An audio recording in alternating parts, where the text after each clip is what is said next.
نحمده ونصلي على رسوله الكريم اما بعد فاعوذ بالله من الشيطان الرجيم بسم الله الرحمن الرحيم فمن اظلم ممن كذب على الله وكذب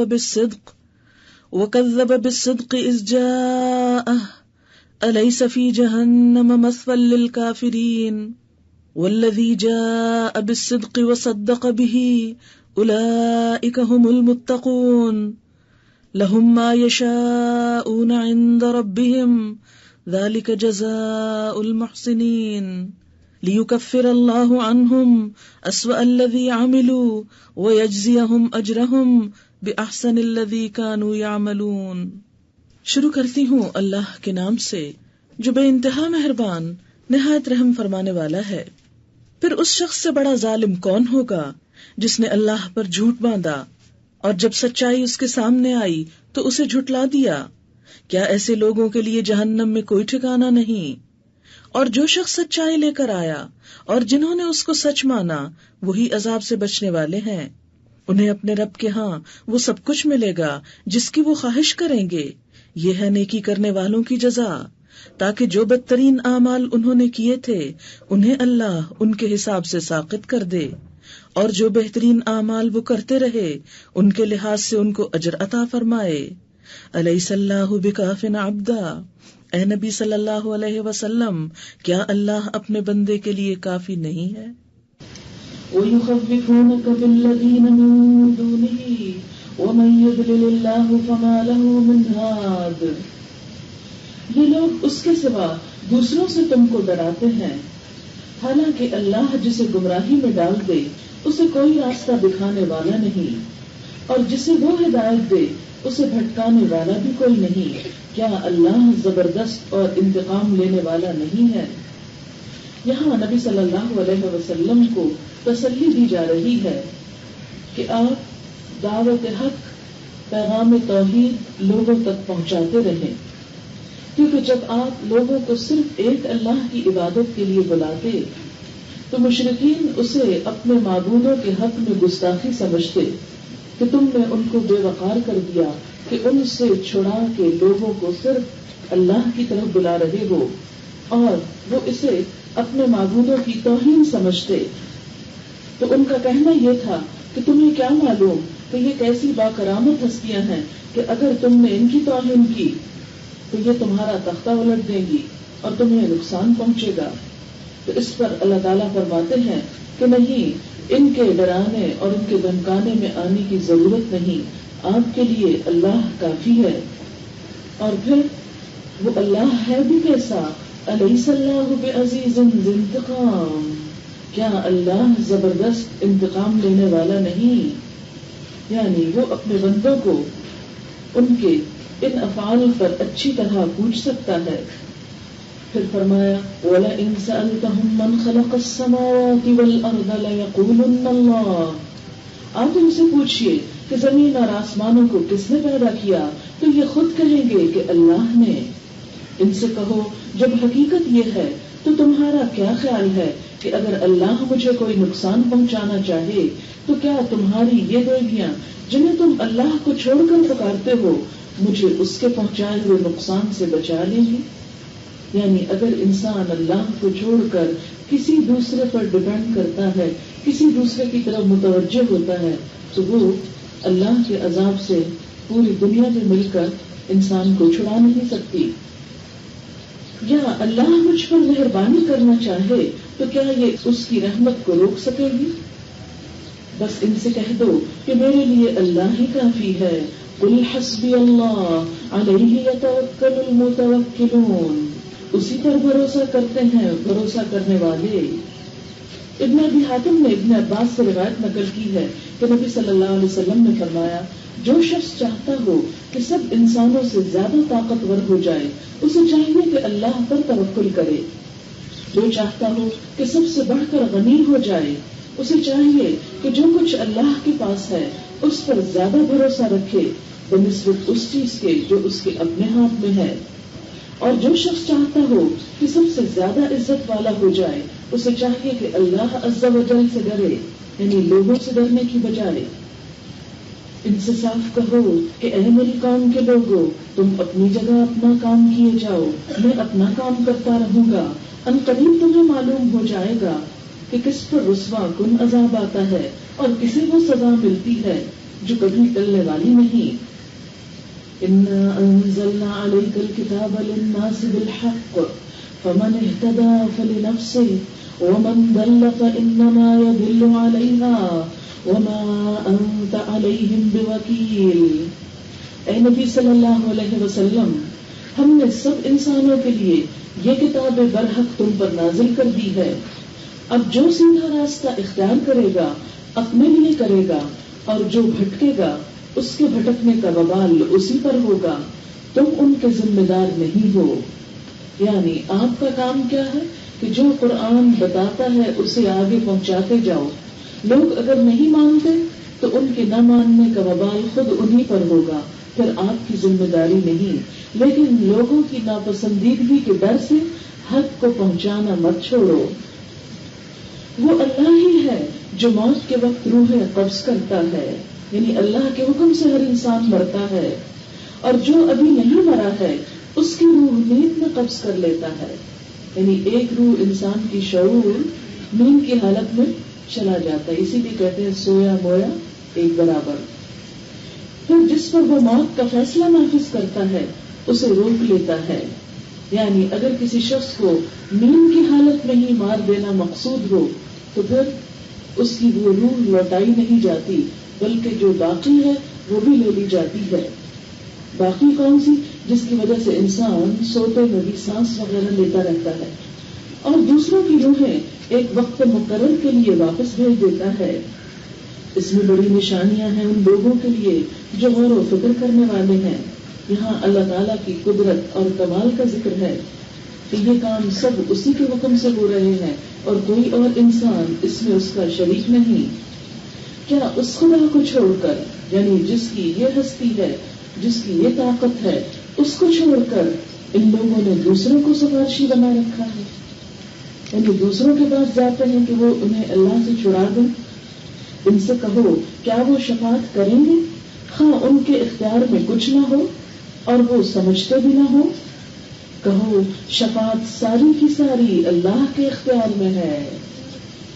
ہمارے ہاں بہت سے لوگ بدعملی کا شکار اس وجہ سے بھی ہیں کہ وہ شفاعت کے بارے میں درست عقیدہ نہیں رکھتے اور شفاعت پر بھروسہ کرتے ہوئے غلط کام کیے چلے جاتے ہیں، جبکہ شفاعت کا صحیح اسلامی تصور کیا ہے جو قرآن نے دیا کہ قل للہ الشفاعۃ جمیعا، کہ سفارش اور شفاعت ساری کی ساری اللہ کے لیے ہے، اللہ کے ہاتھ میں ہے، اس کے اختیار میں ہے۔ وہ جس کے لیے چاہے شفاعت کی اجازت دے اور جس کو چاہے اجازت دے۔ شفاعت پھر دراصل ہے کیا؟ اگر اختیار اللہ ہی کا ہے تو شفاعت کا کیا فائدہ؟ شفاعت دراصل ایک آنر ہے جو نبی صلی اللہ علیہ وسلم اور اللہ کے کچھ اور نیک بندوں کو ملے گا۔ جن بندوں کے حق میں ملے گا وہ کون ہوں گے؟ جن کے لیے اللہ بخشش کا ارادہ رکھتا ہوگا، تو ڈائریکٹ خود بخشنے کی بجائے اپنے پیارے بندوں سے کہلوا کر انہیں بخشے گا۔ اس کا یہ مطلب نہیں ہے کہ نبی صلی اللہ علیہ وسلم ہو یا کوئی اور نیک انسان ہو، شہید مثلاً یا حافظ قرآن، کہ وہ خود کوئی اپنا اختیار یا زور یا قدرت رکھتے ہیں کہ جس کو چاہے چھڑا لیں۔ جسے عموماً ہمارے ہاں یہ شعر پڑھا جاتا ہے، خدا جو پکڑے چھڑا لے محمد، یعنی اللہ تعالیٰ پکڑنا چاہیں تو محمد صلی اللہ علیہ وسلم چھڑا لیں گے، محمد کا پکڑا چھڑا کوئی نہیں سکتا۔ یہ شعر عموماً مسجدوں میں بلند ہوتا ہے، یہ بھی ایک طرح سے شرک میں شامل ہو جاتا ہے کہ نبی صلی اللہ علیہ وسلم کا اختیار اللہ تعالیٰ کو بڑھا دیا جائے۔ فرمایا کہ شفاعت کا اصل اختیار اللہ کے پاس ہے۔ جن لوگوں کو شفاعت کا حق ملے گا وہ ان کے لیے ایک آنر ہوگا، جس کو اللہ چاہے گا جتنا چاہے گا دے گا۔ لَهُ مُلْكُ السَّمَاوَاتِ وَالْأَرْضِ، اسی کے لیے ہے بادشاہت آسمان و زمین کی۔ ثُمَّ إِلَيْهِ تُرْجَعُونَ، پھر اسی کی طرف تم پلٹائے جانے والے ہو۔ جب اکیلے اللہ کا ذکر کیا جاتا ہے تو آخرت پر ایمان نہ رکھنے والوں کے دل گڑنے لگتے ہیں کہ ہر وقت بس صرف ایک ہی اللہ کی بات ہو رہی ہے، اور کسی کی کرامت اور کسی کی بڑائی کا ذکر بھی نہیں. اور جب اس کے سوا دوسروں کا ذکر ہوتا ہے تو یکایک وہ خوشی سے کھل اٹھتے ہیں. یعنی اللہ کے علاوہ کچھ اور بزرگان کا یا کچھ اور کسی کی کرامت اور طاقت کا ذکر ہوتا ہے تو یہ خوش ہوتے ہیں. علامہ آلوسی نے تفسیر روح المعانی میں اس مقام پر خود اپنا ایک تجربہ بیان کیا ہے. لکھتے ہیں کہ ایک روز میں نے دیکھا کہ ایک شخص اپنی کسی مصیبت میں ایک فوت شدہ بزرگ کو مدد کے لیے پکار رہا ہے. میں نے کہا اللہ کے بندے اللہ کو پکار. وہ خود فرماتا ہے اذا سألك عبادی عنی فإنی قریب اجیب دعوت الداعی اذا دعانی، کہ جب میرے بندے آپ سے میرے بارے میں پوچھیں سوال کریں تو آپ بتا دیجئے کہ میں قریب ہی ہوں، میں پکارنے والے کی پکار کا جواب دیتا ہوں جب بھی وہ مجھے پکارتا ہے. تو وہ فرماتے ہیں کہ میری یہ بات سن کر اس شخص کو جو ایک مرے ہوئے انسان کو پکار رہا تھا سخت غصہ آیا، اور بعد میں لوگوں نے مجھے بتایا کہ وہ کہتا تھا کہ یہ شخص اولیاء کا منکر ہے، اور بعض لوگوں نے اس کو یہ کہتے بھی سنا کہ اللہ کی نسبت ولی جلد سن لیتے ہیں. یعنی اللہ نہیں سنتا تو وہ دعائیں مانگی ہیں، اس لیے ہم ایسی جگہوں پہ جا کے مانگتے ہیں کہ وہ جلدی سنتے ہیں. اور یہ کانسیپٹ ہمارے معاشرے میں بھی پایا جاتا ہے. جب اکیلے اللہ کا ذکر کیا جاتا ہے تو آخرت پر ایمان نہ رکھنے والوں کے دل گڑنے لگتے ہیں، اور جب اس کے سوا دوسروں کا ذکر ہوتا ہے تو یکایک وہ خوشی سے کھل اٹھتے ہیں. کہو خدایا آسمانوں اور زمین کے پیدا کرنے والے، حاضر و غائب کے جاننے والے، تو ہی اپنے بندوں کے درمیان اس چیز کا فیصلہ کرے گا جس میں وہ اختلاف کرتے رہے ہیں. کیونکہ جب ایسی بات کہی جائے تو عموماً لوگ مانتے نہیں، اختلاف میں پڑ جاتے. فرمایا اس کا فیصلہ اللہ کو چھوڑ دو. اگر ان ظالموں کے پاس زمین کی ساری دولت بھی ہو اور اتنی ہی اور بھی، تو یہ روز قیامت کے برے عذاب سے بچنے کے لیے سب کچھ ہدیے میں دینے کے لیے تیار ہو جائیں گے. وہاں اللہ کی طرف سے ان کے سامنے وہ کچھ آئے گا جس کا انہوں نے کبھی اندازہ ہی نہیں کیا ہے. وہاں اپنی کمائی کے سارے برے نتائج ان پر کھل جائیں گے، اور وہی چیز ان پر مسلط ہو جائے گی جس کا یہ مذاق اڑاتے رہے ہیں. فَإِذَا مَسَّ الْإِنسَانَ ضُرٌّ دَعَانَا ثُمَّ إِذَا خَوَّلْنَاهُ نِعْمَةً مِنَّا قَالَ إِنَّمَا أُوتِيتُهُ عَلَى عِلْمٍ بَلْ هِيَ فِتْنَةٌ وَلَكِنَّ أَكْثَرَهُمْ لَا يَعْلَمُونَ.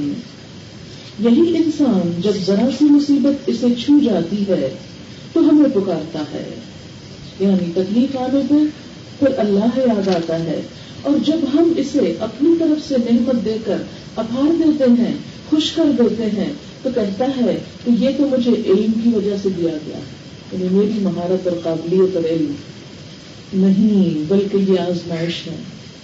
دنیا کی نعمت کا ملنا آزمائش ہے، مگر ان میں سے اکثر لوگ جانتے نہیں ہیں. یعنی اپنی جہالت اور نادانی کی وجہ سے کیا سمجھتے ہیں کہ جو نعمت انسان کو مل رہی ہے وہ اس کی قابلیت کی وجہ سے مل رہی ہے. فرمایا یہی بات ان سے پہلے گزرے ہوئے لوگ بھی کہہ چکے ہیں، مگر جو کچھ وہ کماتے تھے وہ ان کے کسی کام نہ آیا، پھر اپنی کمائی کے برے نتائج انہوں نے بھگتے. یعنی یہ باتیں کوئی نئی نہیں ہے، ہر دور کے لوگوں کو شیطان اسی وسوسے میں مبتلا کر چکا ہے کہ وہ اللہ کے علاوہ دوسروں کی طرف متوجہ ہوں، اور اس میں خود ان کی اپنی ذات بھی شامل ہے جس کا کمال اور قابلیت وہ سمجھتے ہیں. پھر اپنی کمائی کے برے نتائج انہوں نے بھگتے، اور ان لوگوں میں سے بھی جو ظالم ہیں وہ عنقریب اپنی کمائی کے برے نتائج بھگتیں گے. یہ ہمیں عاجز کرنے والے نہیں ہیں. اور کیا انہیں معلوم نہیں کہ اللہ جس کا چاہتا ہے رزق کشادہ کر دیتا ہے اور جس کا چاہتا ہے تنگ کر دیتا ہے. یعنی یہ اس کا اپنا ہی فیصلہ ہے، اس کی بنیاد کسی کا علم اور ذہانت نہیں. آپ نے دیکھا ہوگا بسا اوقات بڑے بڑے علم والے بیکار بیٹھے رہتے ہیں، بڑی بڑی ڈگریوں کے حامل نوکریاں نہیں رکھتے، اور بسا اوقات بالکل ان پڑھ انسان ملینز میں کھیل رہے ہوتے ہیں. تو اگر علم ہی کی وجہ سے کسی کو کچھ ملتا تو کوئی پڑھا لکھا انسان بے روزگار نہ ہوتا، اور اگر جہالت ہی سبب ہوتا فقر کا تو کوئی جاہل کبھی دنیا کی کوئی نعمت پا نہ سکتا. فرمایا یہ تو اللہ کا اپنا ہی قانون ہے کہ وہ جسے چاہے زیادہ دے اور جسے چاہے روک لے. اس میں نشانیاں ہیں ان لوگوں کے لیے جو ایمان لاتے ہیں. قل یا عبادی الذین اسرفوا علی انفسهم لا تقنطوا من رحمت اللہ ان اللہ یغفر الذنوب جميعا انہ هو الغفور الرحیم. اے نبی صلی اللہ علیہ وسلم آپ کہہ دیجئے کہ اے میرے بندو جنہوں نے اپنی جانوں پر زیادتی کی ہے یعنی کوئی گناہ کر چکے ہیں اللہ کی رحمت سے مایوس نہ ہو جاؤ. یقیناً اللہ سارے گناہ معاف کر سکتا ہے وہ تو غفور الرحیم ہے. پلٹاؤ اپنے رب کی طرف اور مطیع بن جاؤ اس سے پہلے کہ تم پر عذاب آ جائے اور پھر کہیں سے تمہیں مدد نہ مل سکے.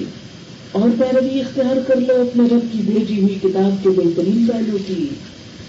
اس سے کیا پتہ چلتا ہے کہ اللہ تعالیٰ کا اعلان عام ہے سب بندوں کے لیے کہ انہوں نے کبھی کوئی گناہ کسی حالت میں نادانی میں جہالت میں لاعلمی میں بچپن میں جوانی میں کسی عمر میں کیا ہو وہ اللہ سے مایوس نہ ہوں اللہ کی طرف رجوع کر لیں توبہ کر لیں.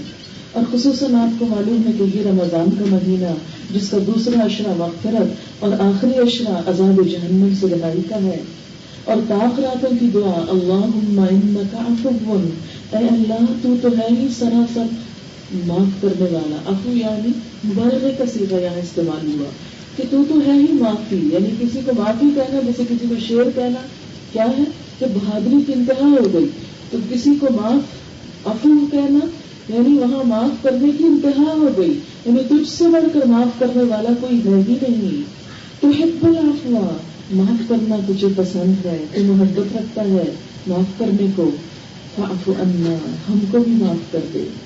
یہ دعا کثرت سے اس عشرے کی طاق راتوں میں پڑھی جانی چاہیے کیونکہ اس شخص کے لیے بد دعا ہے کہ جو رمضان کا مہینہ پائے پھر اپنی بخشش نہ کروا سکے. اور ہر گناہ سے بخشش کا وعدہ ہے. فرمایا لا تقنطوا من رحمت اللہ اللہ کی رحمت سے نا امید نہ ہو جاؤ. اس کا یہ مطلب نہیں کہ اس کی رحمت سے امید رکھتے ہوئے خوب گناہ کیے جاؤ. مراد اس سے کیا ہے توبہ کا مطلب کیا ہے کہ پچھلے گناہوں کو چھوڑ دینا. اور اس میں آپ یاد رکھیں کہ ہر گناہ میں شرک کا گناہ بھی شامل ہے. مسلم احمد کی حدیث میں ہے نبی صلی اللہ علیہ وسلم نے فرمایا مجھے ساری دنیا اور اس کی ہر چیز کے ملنے سے اتنی خوشی نہ ہوئی جتنی اس آیت کے نازل ہونے سے کہ اللہ ہر گناہ معاف کر دیتا ہے. ایک شخص نے سوال کیا کہ جس نے شرک کیا ہو. آپ نے تھوڑی دیر کے لیے خاموشی اختیار کی پھر فرمایا خبردار رہو جس نے شرک بھی کیا ہو. پھر 3 مرتبہ یہی فرمایا یعنی ہر قسم کا گناہ معاف ہو سکتا ہے. ضرورت اس بات کی ہے کہ انسان اللہ کی طرف رجوع کرے. اور بخاری اور مسلم کا وہ واقعہ بھی یاد کر لیں کہ جس میں آتا ہے کہ ایک شخص نے 99 آدمیوں کو قتل کیا تھا 99 لوگوں کو. پھر بنی اسرائیل کے ایک عابد سے پوچھا کہ کیا اس کے لیے بھی توبہ ہے تو اس نے انکار کیا تو اس نے اس کو بھی قتل کر دیا. پھر ایک اور عالم سے پوچھا تو اس نے کہا کہ تجھے توبہ سے کوئی چیز نہیں روکتی تم توبہ کر سکتے اور اللہ معاف کر سکتا ہے. اور حکم دیا کہ نیک لوگوں کی بستی میں چلے جاؤ کیونکہ انسان اچھی صحبت میں رہ کر ہی توبہ پہ قائم رہ سکتا ہے. آپ اگر ایک گناہ سے توبہ کر کے پھر اسی مجلس میں جا بیٹھے مثلاً اگر کسی نے شراب پینے سے توبہ کی ہو اور پھر ایسے دوستوں میں جا بیٹھے جو سب پی رہے ہوں تو بھلا توبہ پہ وہ کیسے قائم رہ سکتا ہے. اس لیے کسی بھی گناہ سے بچنے کے لیے ضروری ہے کہ پھر ایسی مجلس میں شرکت بھی نہ کرے. بہرحال جب وہ جا رہا تھا ان نیک لوگوں کی بستی میں تو راستے میں اس کی موت کے فرشتے آ گئے اور آپ اس میں جگڑنے لگے کہ اس شخص کی جان کون نکالے رحمت کے فرشتے یا عذاب کے. بہرحال ایک اور فرشتہ منصف کی شکل میں آیا اور اس نے فیصلہ کیا کہ جس زمین کا فاصلہ کم ہو اس طرف کے فرشتے جان نکال لیں. تو پتہ چلا کہ جس بستی کی طرف جا رہا تھا توبہ کر کے اس کا فاصلہ کم رہ گیا تھا تو اس کو معاف کر دیا گیا. رحمت کے فرشتوں نے اس کی جان نکالی. ابھی صرف اس نے توبہ کی تھی نیک منزل تک پہنچا نہیں کوئی اور نیکی کی بھی نہیں. اللہ تعالیٰ کے لیے کیا مشکل ہے. حدیث میں آتا ہے کہ اگر کسی انسان کے گناہ ساری زمین کو بھر دے پھر وہ معافی مانگے تو اللہ تعالیٰ معاف کر دیتے اور اللہ کو کوئی پرواہ نہیں. لیکن اس کا یہ مطلب نہیں کہ انسان گناہوں پہ شیر ہو جائے کیونکہ اللہ معاف کر سکتے ہیں اس لیے جو چاہو گناہ کر لو. آپ کو کیا معلوم کہ کہیں توبہ کی توفیق ہوگی بھی یا نہیں. ایسا نہ ہو کہ ہم ڈٹائی سے گناہ کرتے چلے جائیں اور اس سے پہلے کہ توبہ کر سکے دنیا سے ہی اٹھ جائیں. آج کل تو کتنی سڈن ڈیتھس ہوتی ہیں, ہارٹ اٹیکس ہو جاتے ہیں, کبھی ایکسیڈنٹس ہو جاتے ہیں, کبھی ہیمریج ہو جاتے ہیں, کہ جس سے انسان یکا بیٹھے بیٹھے بولنے کے قابل نہیں رہا, سوچنے کے نہیں رہا, چاہے اس کے بعد 6 ماہ جیے 6 سال جیے, وہ جینا کس قابل. یہ آیت ان لوگوں کے لیے ایک بہت بڑی خوشخبری ہے کہ جو کسی وجہ سے کوئی غلطی کر چکے ہوں اور اب وہ اچھے انسان کی زندگی بسر کرنا چاہتے ہوں تو وہ کیا کریں, پلٹ آئیں. وَأَنِيبُوا إِلَىٰ رَبِّكُمْ, توبہ کے لیے شرط کیا, اپنے رب کی طرف آ جاؤ. اس کی طرف سے منہ موڑا ہوا تھا, اب منہ واپس پھیر لو, اس کی طرف کو آ جاؤ. اور کیا کرو, وَأَسْلِمُوا لَهُ, اس کے فرما بردار بن جاؤ, اس کے اطاعت گزار ہو جاؤ, اپنا آپ اس کے حوالے کر دو. من قبل ان یاتیکم العذاب, اس سے پہلے کہ تم پر عذاب آ جائے اور پھر کہیں سے تمہیں مدد نہ مل سکے. اور پیروی اختیار کر لو اپنے رب کی بھیجی ہوئی کتاب کے بہترین پہلو کی. اس کا یہ مطلب نہیں ہے کہ کچھ چیزیں بہترین ہیں قرآن کی اور کچھ بہترین نہیں ہیں. مراد اس سے یہ ہے کہ اللہ کی کتاب کے بہترین پہلو وہ ہیں جس سے انسان کو ہدایت کا راستہ ملتا ہے, اچھے کام کرنے کی توفیق ملتی ہے. اور اگر کوئی شخص اللہ کی کتاب کے ان کاموں کو کرنے لگتا ہے جس سے کتاب نے روکا ہے تو وہ کیا کر رہا ہے, بدترین کام کر رہا ہے. یعنی اگر قرآن روکتا ہے, حکم دیتا ہے نماز کا, اور ایک انسان نماز نہیں پڑھتا تو وہ کیا کیا, اس نے بہترین پہلو چھوڑ کر بدترین اختیار کر لیا. اور پھر قبل اس کے کہ تم پر اچانک عذاب آئے اور تم کو خبر بھی نہ ہو, کہیں ایسا نہ ہو کہ بعد میں کوئی شخص کہے افسوس میری اس کوتاہی پر جو میں اللہ کی جناب میں کرتا رہا. یعنی جنت کے اصول یا اللہ کی اطاعت یا قرآن پر عمل کرنے میں جو کوتاہی میں نے کی, افسوس مجھ پر, بلکہ میں تو الٹا مذاق اڑانے والوں میں شامل تھا. یا کہے کاش اللہ نے مجھے ہدایت بخشی ہوتی تو میں بھی متقیوں میں سے ہوتا. یا عذاب دیکھ کر کہے کاش مجھے ایک موقع اور مل جائے اور میں بھی نیک عمل کرنے والوں میں شامل ہو جاؤں. یعنی سزا دیکھ کر اگر کوئی پلٹنا چاہے تو اس کا پلٹنا قبول نہ کیا جائے گا, کیونکہ جب پیپر آؤٹ ہو جائے تو وہ پیپر کینسل ہو جاتا ہے. وہ پھر خواہ کتنا ہی اچھا آپ نے کیا ہو. بعض اوقات اسٹوڈینٹس بہت اچھا پرچہ حل کر کے آتے ہیں لیکن بعد میں پتہ چلتا ہے کہ پیپر آؤٹ ہو گیا تھا تو کیا ہوا, سب کینسل ہو گیا. اسی طرح جب موت کا فرشتہ انسان دیکھ لے گا تو گویا پیپر آؤٹ ہو گیا, اب توبہ استغفار کرنا اور رجوع کرنا کچھ زیادہ فائدہ نہ دے گا. اور اس وقت اسے یہ جواب ملے کہ کیوں نہیں میری آیات تیرے پاس آ چکی تھیں. آ چکی ہے نا, یعنی اس وقت جو توبہ کرنا چاہے گا اسے کیا کہا جائے گا کہ میری آیات تیرے پاس آ چکی تھیں, پھر تو نے انہیں جھٹلایا اور تکبر کیا, یعنی بات نہ مانی. اور پھر تکبر کیا یعنی اپنے آپ کو بہت بڑی چیز سمجھا اور تو کافروں میں سے تھا. آج جن لوگوں نے خدا پر جھوٹ باندھے ہیں قیامت کے روز تم دیکھو گے کہ ان کے منہ کالے ہوں گے, ان کے منہ کالے ہوں گے. کیا جہنم میں متکبروں کے لیے کافی جگہ نہیں ہے؟ اس کے برعکس جن لوگوں نے یہاں تقویٰ کیا ہے ان کے اسباب کامیابی کی وجہ سے اللہ ان کو نجات دے گا, ان کو کوئی نقصان نہ پہنچے گا, نہ وہ غمگین ہوں گے. اللہ ہر چیز کا خالق ہے اور وہی ہر چیز پر نگہبان ہے. زمین اور آسمانوں کے خزانوں کی کنجیاں اسی کے پاس ہیں. اور جو لوگ اللہ کی آیات سے کفر کرتے ہیں وہی گھاٹے میں رہنے والے ہیں. اے نبی صلی اللہ علیہ وسلم, آپ کہہ دیجئے کہ پھر اے جاہلو, کیا تم اللہ کے سوا کسی اور کی بندگی کرنے کے لیے مجھ سے کہتے ہو؟ یعنی اللہ کو چھوڑ کر میں کسی اور کی بات مان لوں؟ تو جو ایسا کہے وہ کہنے والا دراصل کیا ہے, جاہل, علم نہیں رکھتا. یہ بات تمہیں ان سے صاف کہہ دینی چاہیے کیونکہ تمہاری طرف اور تم سے پہلے گزرے ہوئے تمام انبیاء کی طرف یہ وحی بھیجی جا چکی ہے کہ اگر تم نے شرک کیا تو تمہارا عمل ضائع ہو جائے گا. یہ تمام انبیاء کو اللہ تعالیٰ نے فرمایا کہ اگر تم نے شرک کیا تو تمہارا عمل ضائع ہو جائے گا, یعنی نیک اعمال بھی پھر قبول نہ ہوں گے. اس لیے ہر اس راستے کو بھی بند کر دینا چاہیے جس سے شرک کی طرف انسان جا سکتا ہو، اور تم خسارے میں رہو گے. لہٰذا اے نبی صلی اللہ علیہ وسلم، تم بس اللہ ہی کی بندگی کرو اور شکر گزار بندوں میں سے ہو جاؤ. یعنی صرف اللہ کی عبادت، ہر کام صرف اس کے لیے، اور اس کا شکر ادا کرنا، کیونکہ عبادت کی تکمیل نہیں ہوتی جب تک کہ شکر گزار نہ ہو انسان. وما قدر اللہ حق قدرہ، اور ان لوگوں نے اللہ کی قدر ہی نہ کی جیسا کہ اس کی قدر کرنے کا حق ہے. اللہ کی قدر کا حق کیا ہے؟ اللہ کی ناقدری کیا ہے کہ انسان اللہ کے صفات کسی اور کو دے دے. جو اہمیت، جو عظمت، جو بڑائی اس کی ہے وہ کسی اور میں سمجھے، کسی اور سے اسی طرح ڈرے جیسے اللہ سے ڈرنا چاہیے، کسی اور کی اسی طرح مانے جس طرح اللہ کی ماننی چاہیے، کسی اور سے ایسی محبت کرے جیسی اللہ سے کرنی چاہیے. کیونکہ والذین آمنوا اشد حبا للہ، وہ لوگ جو ایمان لائے اللہ کی محبت میں سب سے زیادہ شدید ہوتے ہیں.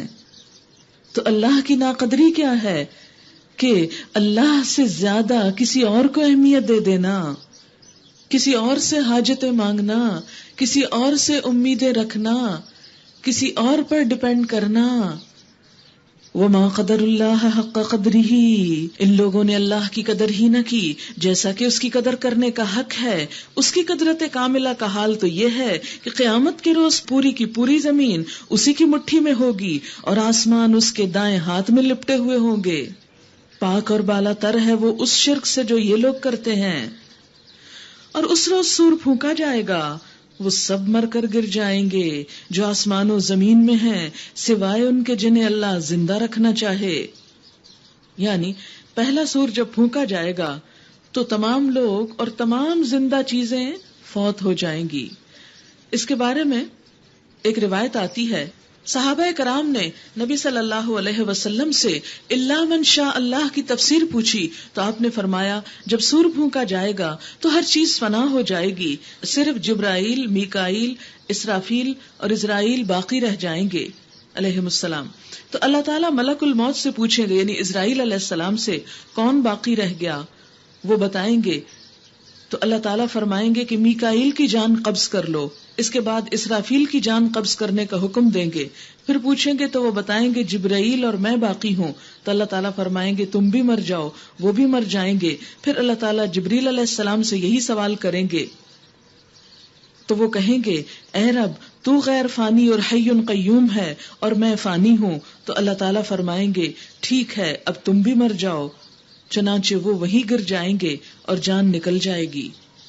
تو اس سے کیا پتہ چلتا ہے کہ جب سور پھونکا جائے گا تو پہلے تو فرشتوں کے علاوہ باقی سب مخلوق ختم ہو جائے گی، کیونکہ سورۃ الرحمن میں بھی آتا ہے کل من علیہا فان، جو کچھ اس پر ہے سب فنا ہو جانے والا ہے. اور اس روایت سے بھی کیا پتہ چلتا ہے کہ سب سے آخر میں جبریل علیہ السلام بھی ختم ہو جائیں گے اور اس دن بادشاہت صرف اللہ کی ہوگی. حدیث میں آتا ہے کہ دوران خطبہ نبی صلی اللہ علیہ وسلم نے ایک آیت تلاوت فرمائی اور فرمایا اللہ تعالیٰ آسمانوں اور زمین یعنی سیاروں کو اپنی مٹھی میں لے کر اس طرح پھرائے گا جیسے ایک بچہ گیند پھراتا ہے، اور فرمائے گا میں ہوں خدائے واحد، میں ہوں بادشاہ، میں ہوں جبار، میں ہوں کبریائی کا مالک، کہاں ہے زمین کے بادشاہ، کہاں ہے جبار، کہاں ہے متکبر. یہ کہتے کہتے حضور پر ایسا لرزہ طاری ہوا کہ ہمیں خطرہ ہونے لگا کہ کہیں آپ ممبر سمیت گر نہ پڑیں. یعنی اللہ کی عظمت و جلال سے آپ اتنا لرزنے لگے. تو اس سے کیا پتہ چلتا ہے کہ اللہ تعالیٰ کے علاوہ ہمیشگی کسی کو حاصل نہیں. قرآن پاک میں اللہ تعالیٰ فرماتے ہیں وما کان لبشر من قبلک الخلد، آپ سے پہلے بھی ہمیشگی کسی کو نہیں ملی.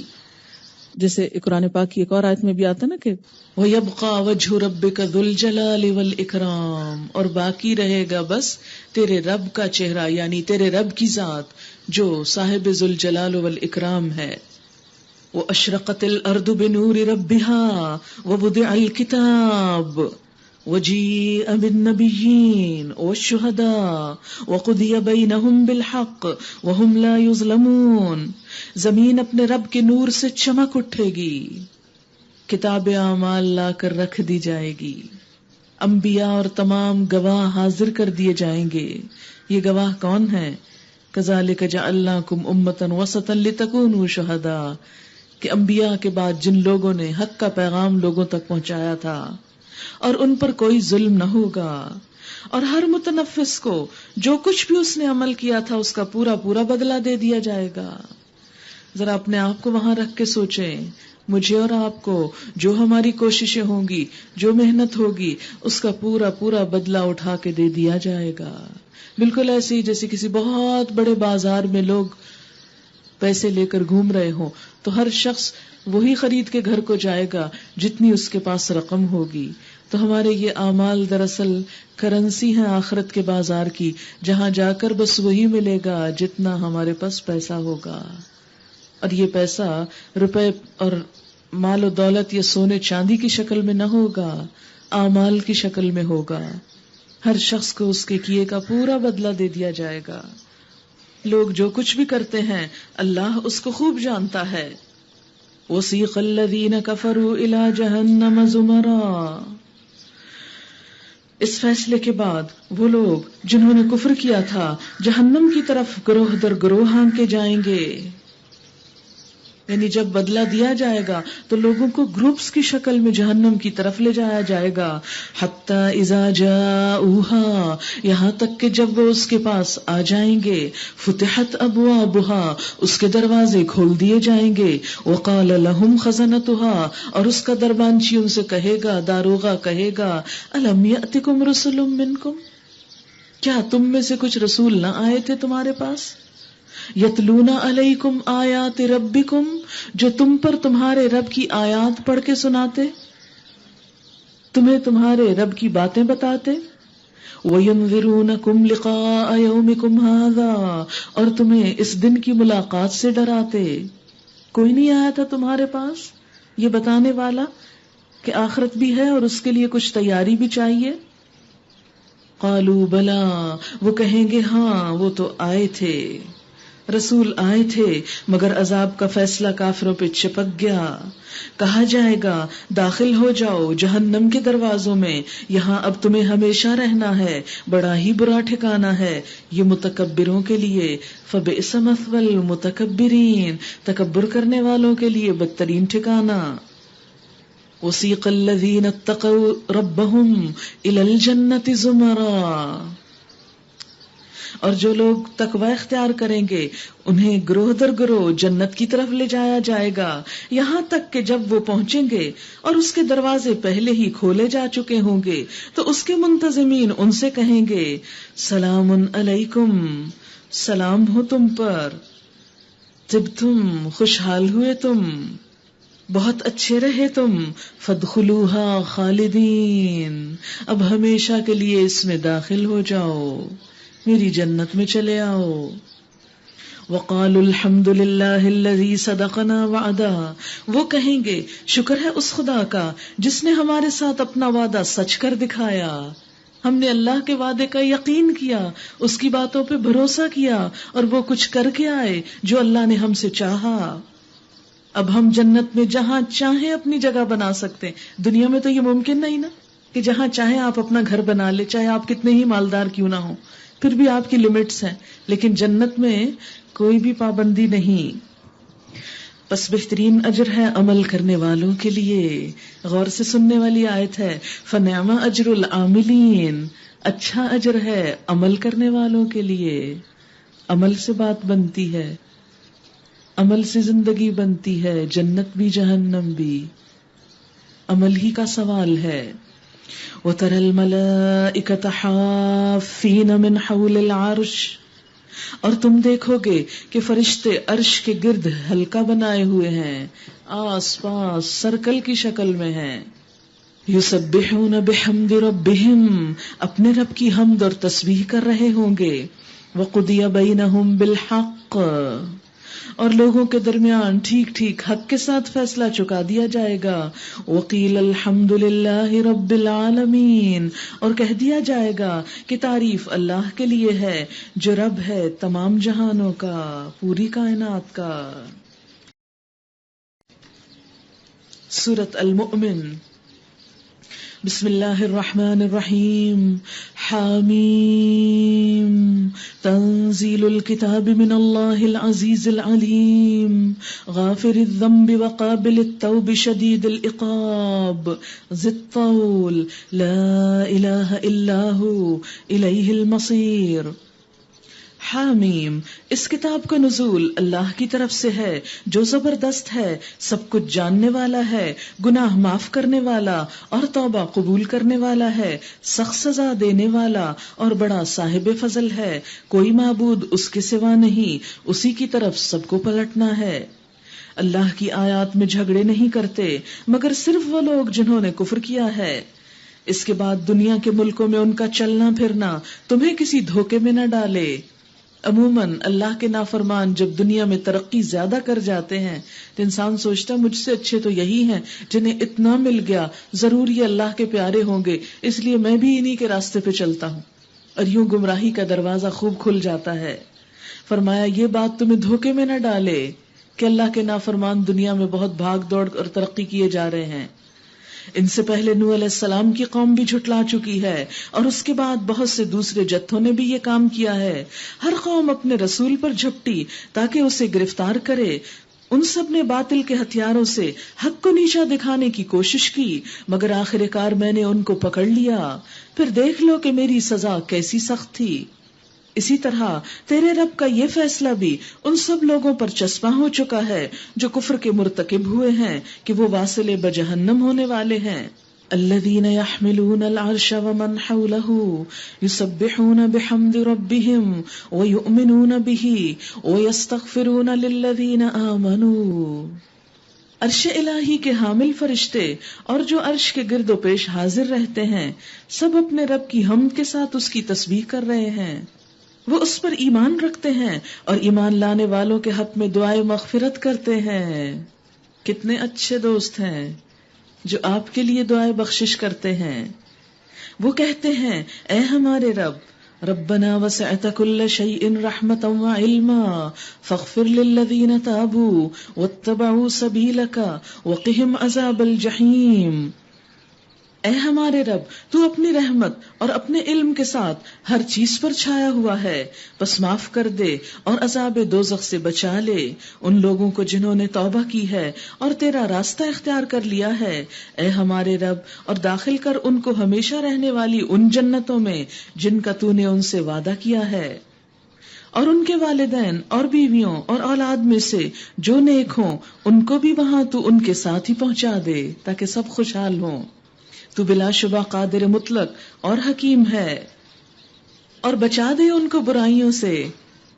اب دیکھیں کہ جب ایک انسان اللہ کے راستے پہ چلتا ہے تو ساری کائنات اس کے ساتھ ہم آہنگ ہو جاتی ہے. فرشتے بھی ایسے لوگوں کے لیے دعائیں کرتے ہیں کہ یا اللہ ان تیرے بندوں کو جو تیرے راستے پہ آنا چاہتے ہیں تو برائی سے بچا لے.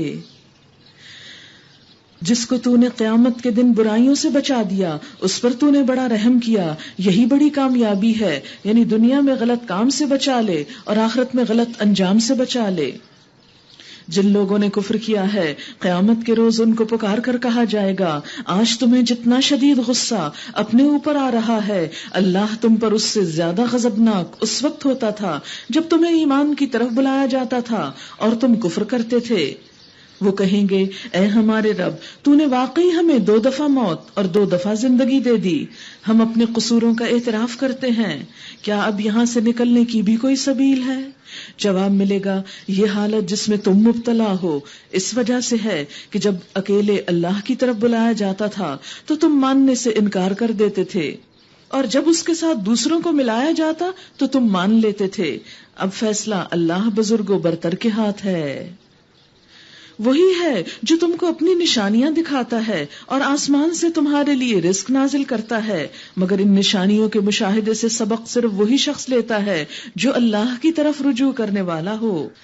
پس اے رجوع کرنے والو اللہ ہی کو پکارو اپنے دین کو اس کے لیے خالص کر کے، خواہ تمہارا یہ فعل کافروں کو کتنا ہی ناگوار ہو۔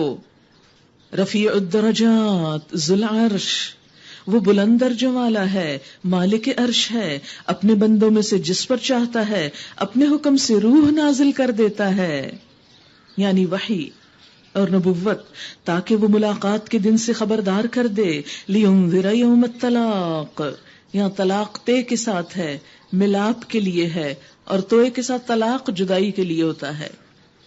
تو اس دن کیا کچھ ملے گا؟ جسم روح سے پھر مل جائے گا، انسان اپنی جزا سزا کو جا ملے گا، نبی صلی اللہ علیہ وسلم سے ملاقات ہوگی، اپنے اعمال نامے سے جو کچھ اب کر کر کے بھیج رہے ہیں اس سے ملاقات ہوگی۔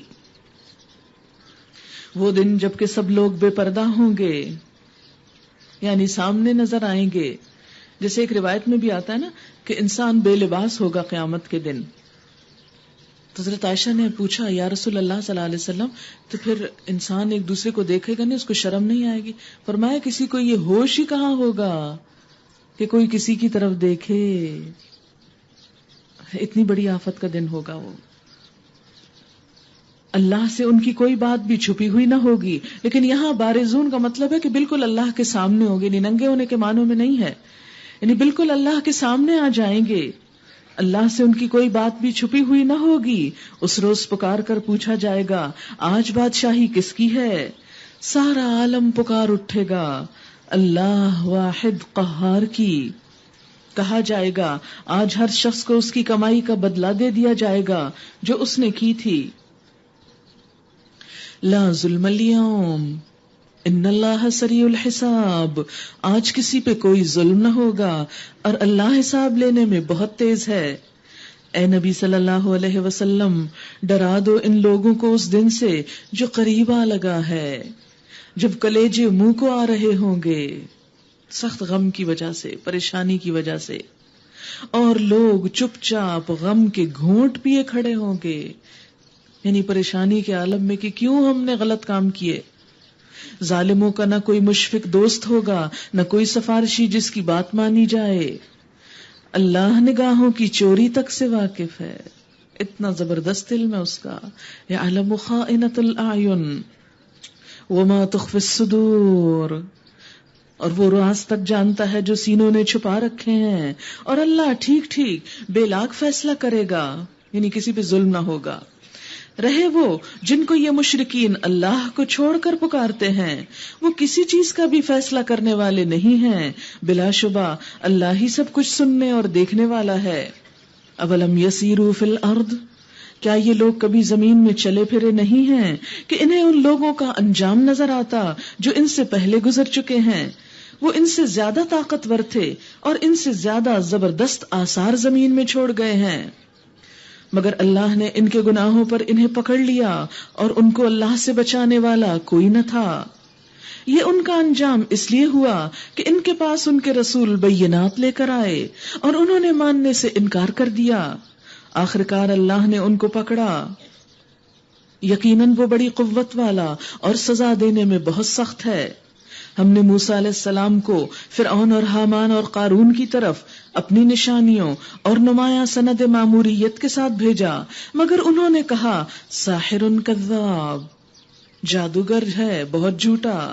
پھر جب وہ ہماری طرف سے حق ان کے سامنے لے آیا تو انہوں نے کہا جو لوگ ایمان لا کر اس کے ساتھ شامل ہوئے ہیں ان سب کے لڑکوں کو قتل کر دو اور لڑکیوں کو جیتا چھوڑ دو۔ کتنا تکلیف دہ فیصلہ، مگر کافروں کی چال اکارت ہی گئی۔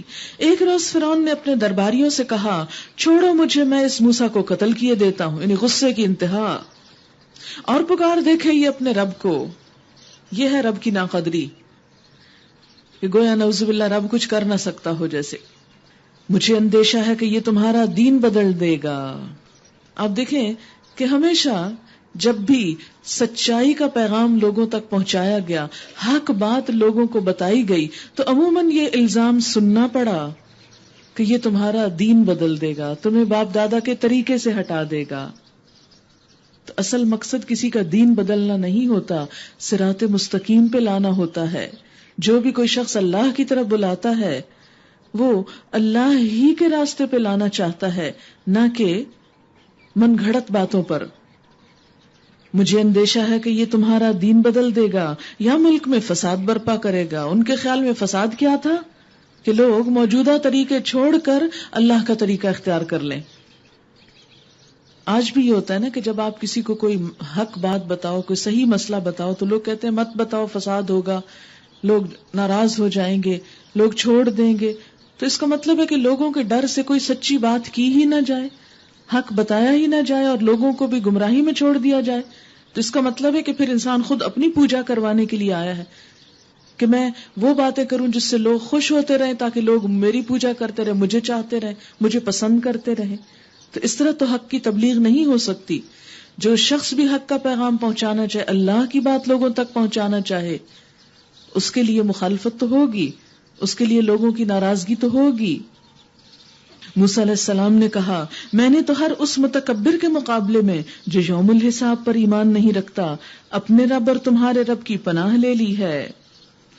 یہ بہت زبردست آیت ہے. جہاں کہیں آپ کو کوئی ایسا خطرہ ہو کہ کوئی شخص آپ کو بلا وجہ دبانے کی کوشش کرے گا یا آپ پہ ظلم کرے گا، تو اس پر یہ آپ دعا پڑھ سکتے ہیں، انی عذت بربی وربکم من کل متکبر لا یؤمن بیوم الحساب.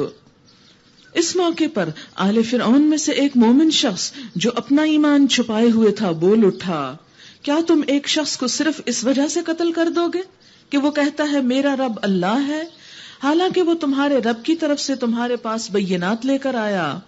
اگر وہ جھوٹا ہے تو اس کا جھوٹ خود اسی پر پلٹ پڑے گا، لیکن اگر وہ سچا ہے تو جن ہولناک نتائج کا وہ تم کو خوف دلاتا ہے ان میں سے کچھ تو تم پر ضرور ہی آ جائیں گے. اللہ کسی ایسے شخص کو ہدایت نہیں دیتا جو حد سے گزر جانے والا اور کذاب ہو. حد سے گزرنا کیا ہے؟ کہ چھوٹی سی بات پہ بفر اٹھنا، ناراض ہو جانا اور بات نہ سننا. اور کذاب کیا؟ کہ بہت زیادہ جھوٹ بولنا، یعنی گمان میں، سوچ میں، بول میں، عمل میں. تو یہ دو چیزیں انسان کو ہدایت کے راستے سے روک دیتی ہیں، حق سے دور کر دیتی ہیں. ایکسٹریمسٹ ہونا اور حق کو سن کر، دیکھ کر، سمجھ کر پھر نہ ماننا. اے میری قوم کے لوگو، آج تمہیں بادشاہی حاصل ہے اور زمین میں تم غالب ہو، لیکن اگر خدا کا عذاب ہم پر آ گیا تو پھر کون ہے جو ہماری مدد کر سکے گا؟ فرعون نے کہا، میں تو تم لوگوں کو وہی رائے دے رہا ہوں جو مجھے مناسب نظر آتی ہے، اور میں اسی راستے کی طرف تمہاری رہنمائی کرتا ہوں جو ٹھیک ہے. اب آپ دیکھیں فرعون جیسا شخص بھی اپنے آپ کو کیا کہہ رہا ہے کہ میں ٹھیک ہوں. تو پھر ٹھیک اور غلط ہونے کا فیصلہ کہاں سے ہوتا ہے؟ اللہ کی اس کتاب سے. وہ شخص جو ایمان لایا تھا اس نے کہا، اے میری قوم کے لوگو، مجھے خوف ہے کہ کہیں تم پر بھی وہ دن نہ آ جائے جو اس سے پہلے بہت سے جتھوں پر آ چکا ہے، جیسا دن قوم نوح اور عاد اور سمود اور ان کے بعد والی قوموں پر آیا تھا. اور یہ حقیقت ہے کہ اللہ اپنے بندوں پر ظلم کا کوئی ارادہ نہیں رکھتا، یعنی جان کی سزا نہیں دینا چاہتا. لوگ خود ہی ایسے کام کرتے ہیں جس کی وجہ سے سزا آتی ہے. اے قوم، مجھے ڈر ہے کہ کہیں تم پر فریاد و فغاں کا دن نہ آ جائے جب تم ایک دوسرے کو پکارو گے اور بھاگے بھاگے پھرو گے، مگر اس وقت اللہ سے بچانے والا کوئی نہ ہوگا. سچ یہ ہے کہ جسے اللہ بھٹکا دے اسے پھر کوئی راستہ دکھانے والا نہیں ہوتا. اس سے پہلے یوسف علیہ السلام تمہارے پاس بینات لے کر آئے تھے، مگر تم ان کی لائی ہوئی تعلیم کی طرف سے شک ہی میں پڑے رہے. پھر جب ان کا انتقال ہو گیا تو تم نے کہا، اب ان کے بعد اللہ کوئی رسول ہرگز نہ بھیجے گا. اسی طرح اللہ ان سب لوگوں کو گمراہی میں ڈال دیتا ہے جو حد سے گزرنے والے اور شکی ہوتے ہیں، شک میں پڑنے والے. یعنی بھٹکنے کے لیے کون سی چیز ہوتی ہے انسان کے اندر؟ نمبر 1 حد سے بڑھنا، ایکسٹریم پہ چلے جانا، اور نمبر 2 صاف ہدایات کو پڑھ کر بھی ان میں شک کرنا کہ پتہ نہیں ٹھیک بھی ہیں کہ نہیں. ایسے شخص کو ہدایت نہیں ملا کرتی. الذین یجادلون فی آیات اللہ بغیر سلطان اتاہم، اور اللہ کی آیات میں جھگڑے کرتے ہیں بغیر اس کے کہ ان کے پاس کوئی سند یا دلیل آئی ہو. یہ رویہ اللہ اور ایمان لانے والوں کے نزدیک سخت ناپسندیدہ ہے. اسی طرح اللہ ہر متکبر اور جبار کے دل پر ٹھپا لگا دیتا ہے. فرعون نے کہا اے حامان میرے لیے ایک بلند عمارت بنا تاکہ میں راستوں تک پہنچ سکوں، یعنی میں آسمان پہ جانا چاہتا ہوں۔ ظاہر ہے کہ ایسی کون سی عمارت ہو سکتی ہے جو آسمان تک جاتی ہو، یہ بھی ایک طرح سے مذاق اڑانا ہی تھا۔ آسمانوں کے راستوں تک اور موسیٰ کے خدا کو جھانک کر دیکھوں۔ مجھے تو یہ موسیٰ جھوٹا ہی معلوم ہوتا ہے۔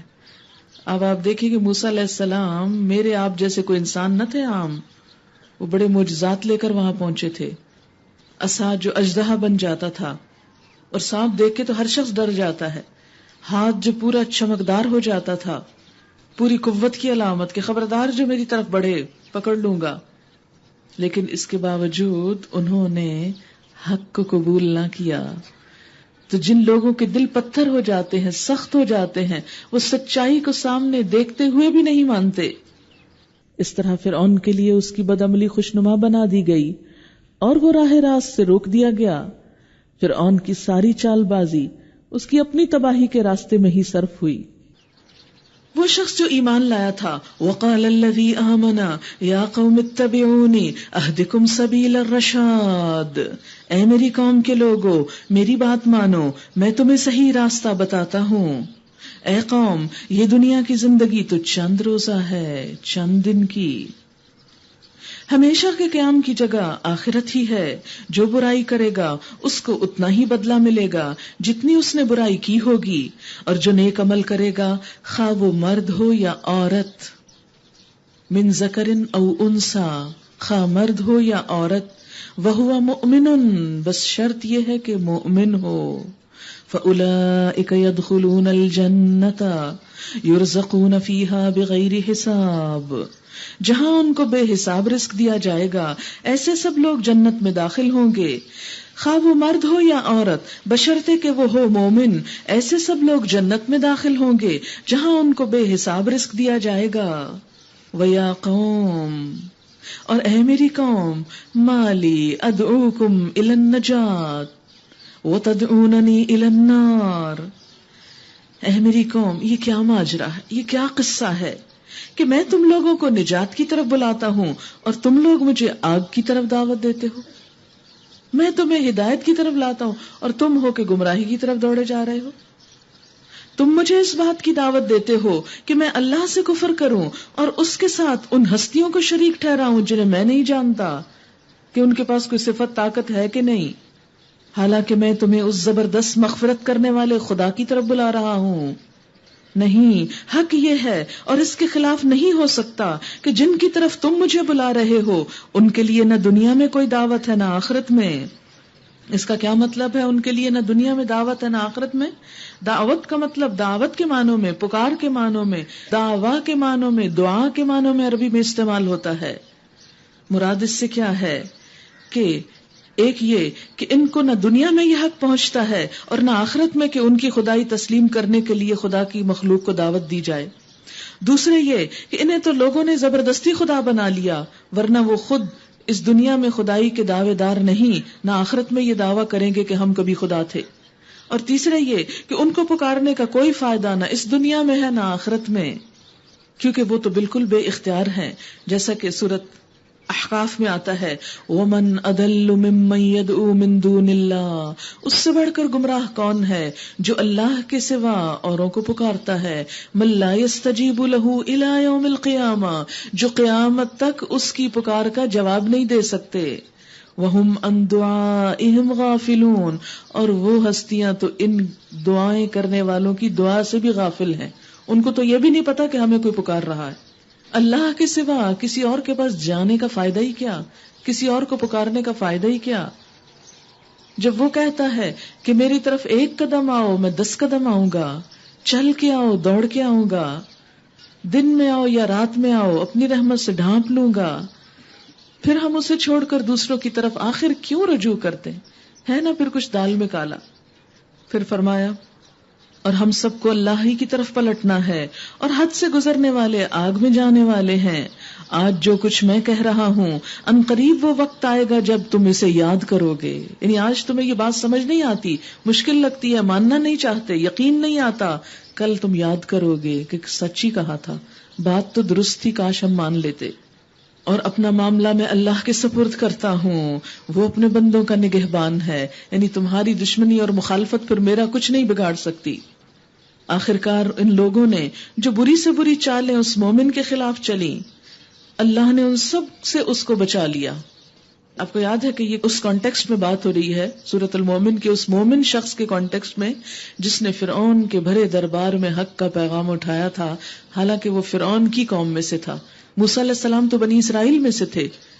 تو فرعون اور اس کے درباری جہاں نہیں مانے وہاں ایک شخص ایمان لے آیا اور علل اعلان سب کے سامنے حق کو بول دیا پوری جرت کے ساتھ. تو اللہ تعالیٰ نے کیا کیا؟ جیسے ابراہیم علیہ السلام کے ساتھ ہوا، انہوں نے لوگوں نے چالیں چلی، اللہ نے ان کو بچا لیا.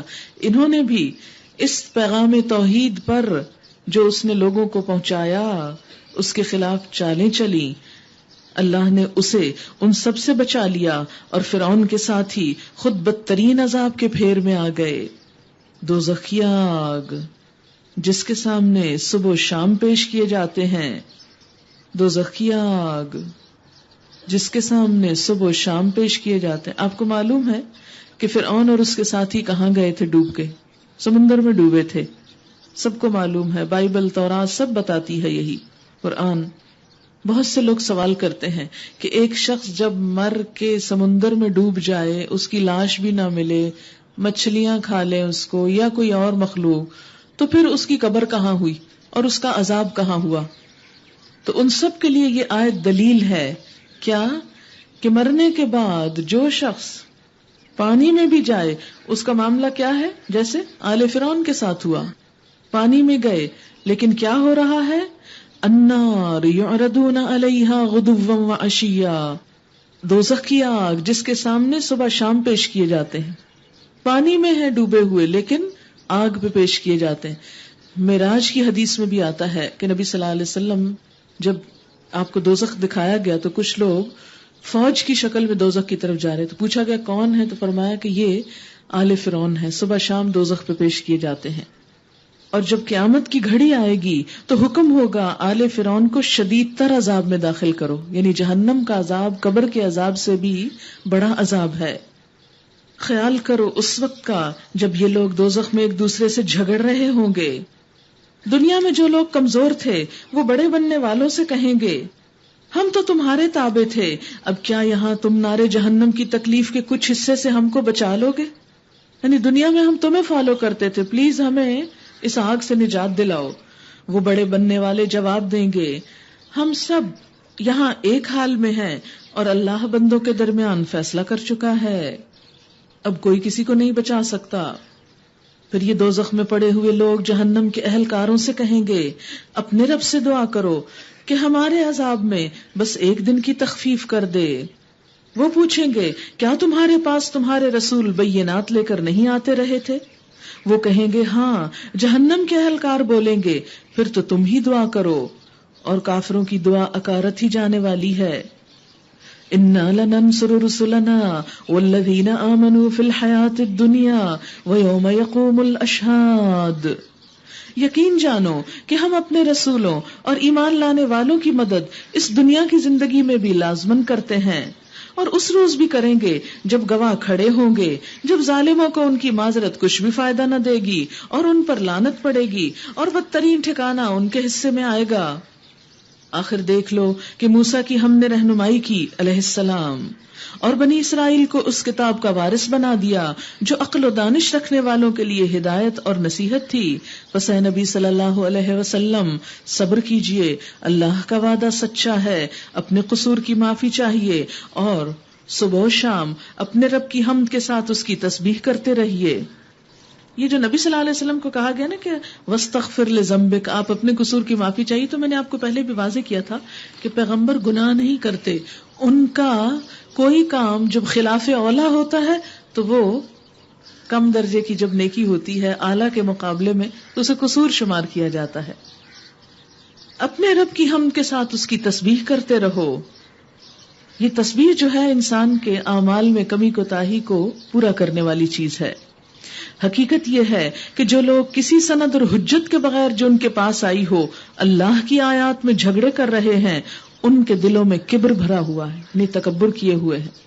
مگر وہ اس بڑائی کو پہنچنے والے نہیں ہیں جس کا وہ گھمنڈ رکھتے ہیں.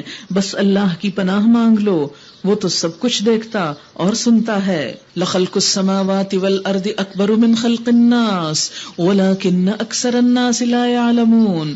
آسمانوں اور زمین کا پیدا کرنا انسانوں کو پیدا کرنے کی بنسبت یقیناً زیادہ بڑا کام ہے، مگر اکثر لوگ جانتے نہیں ہیں. اور یہ نہیں ہو سکتا کہ اندھا اور دیکھنے والا برابر ہو جائے. یہاں اندھے سے مراد کون ہے؟ جسے حق نظر نہ آتا ہو. لیکن اندھا کیوں کہا گیا اس کو؟ کیونکہ اندھا بھی دیکھ نہیں سکتا. تو جو آنکھیں رکھ کے بھی حق نہ دیکھے وہ بھی ایک طرح سے اندھا ہی ہے. اور بینا جو دیکھتا ہو، خواہ وہ ویسے نابینا ہی کیوں نہ ہو، لیکن جسے حق سمجھ میں آ جائے اور قبول کر لے وہ زیادہ سمجھدار ہے. اور ایماندار اور صالح اور بدکار برابر ٹھہرے. وما يستوي الأعمى والبصير، اندھا اور دیکھنے والا برابر نہیں ہوتے. والذین آمنوا وعملوا الصالحات ولا المسيء، اور ایمان لا کر نیک عمل کرنے والے اور برے کرنے والے بھی ایک نہیں ہوتے. ان دونوں میں فرق ہوتا ہے. قلیلا ما تتذکرون، کتنا کم تم نصیحت پکڑتے ہو. ان الساعة لآتیة لا ریب فیہا، یقیناً قیامت کی گھڑی آنے والی ہے، اس کے آنے میں کوئی شک نہیں. ولکن اکثر الناس لا یؤمنون، لیکن اکثر لوگ ایمان نہیں لاتے، مانتے ہی نہیں ہیں. وقال ربکم ادعونی استجب لکم، تمہارا رب کہتا ہے مجھے پکارو. اگر کسی اور کو بھی پکارنا ہوتا تو اللہ تعالیٰ وہ بھی بتا دیتے، لیکن کوئی نہیں بتایا. فرمایا مجھے پکارو، استجب لکم، میں تمہاری دعائیں قبول کروں گا. ان الذین یستکبرون عن عبادتی سیدخلون جہنم داخرین، جو لوگ گھمنڈ میں آ کر میری عبادت سے منہ موڑتے ہیں ضرور وہ ذلیل و خوار ہو کر جہنم میں داخل ہوں گے. تو اس سے کیا پتہ چلتا ہے کہ اللہ کو دعا کرنا پسند ہے، اور پھر اسی سے دعا کرنا پسند ہے، دوسروں سے دعا کرنا نہیں. آپ دیکھیں کہ حدیث میں آتا ہے کہ جو شخص دعا نہیں کرتا اللہ تعالیٰ اس سے ناراض ہوتے ہیں، اور جو بندوں سے دعا کرتا ہے، بندوں سے مانگتا ہے، بندے اس سے ناراض ہوتے ہیں. آپ صلی اللہ علیہ وسلم نے فرمایا کہ دعا عین عبادت ہے. پھر آپ نے یہی آیت تلاوت فرمائی. ایک اور جگہ فرمایا دعا مخ العبادہ، دعا عبادت کا مغز ہے، نچوڑ ہے. آپ نے فرمایا کہ قضاء اور تقدیر کوئی ایسی چیز نہیں کہ جسے دعا رد نہ کر سکتی ہو. لا يرد القضاء الا الدعاء، قضاء کو کوئی چیز نہیں ٹال سکتی مگر دعا. یعنی اللہ کے فیصلے کو بدلنے میں کسی میں طاقت نہیں، مگر خود اللہ تعالیٰ اپنا فیصلہ بدل سکتا ہے.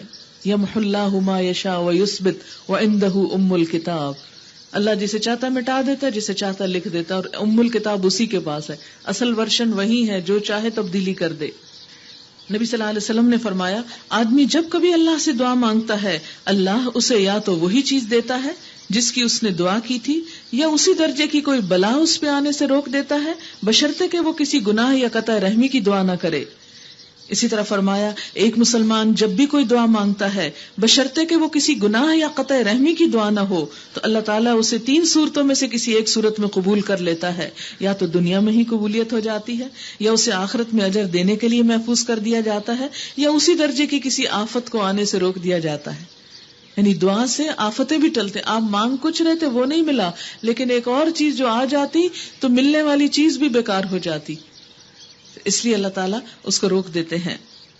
نبی صلی اللہ علیہ وسلم نے فرمایا اللہ سے دعا مانگو اس یقین کے ساتھ کہ وہ قبول کرے گا. آپ نے فرمایا بندے کی دعا قبول کی جاتی ہے بشرطے کہ قطع رحمی یا گناہ کی دعا نہ کرے اور جلد بازی سے کام نہ لے. عرض کیا گیا جلد بازی کیا ہے یا رسول اللہ صلی اللہ علیہ وسلم؟ فرمایا جلد بازی یہ ہے کہ آدمی کہے میں نے بہت دعا کی بہت کی مگر میں دیکھتا ہوں میری دعا قبول ہی نہیں ہوتی، یہ جلد بازی ہے. اور یہ کہہ کر آدمی تھک جائے اور دعا مانگنا ہی چھوڑ دے، بہت مانگ لیا، یہ ناپسندیدہ چیز ہے. ایک اور حدیث میں ہے اللہ کی نگاہ میں دعا سے بڑھ کر کوئی چیز باوقت نہیں.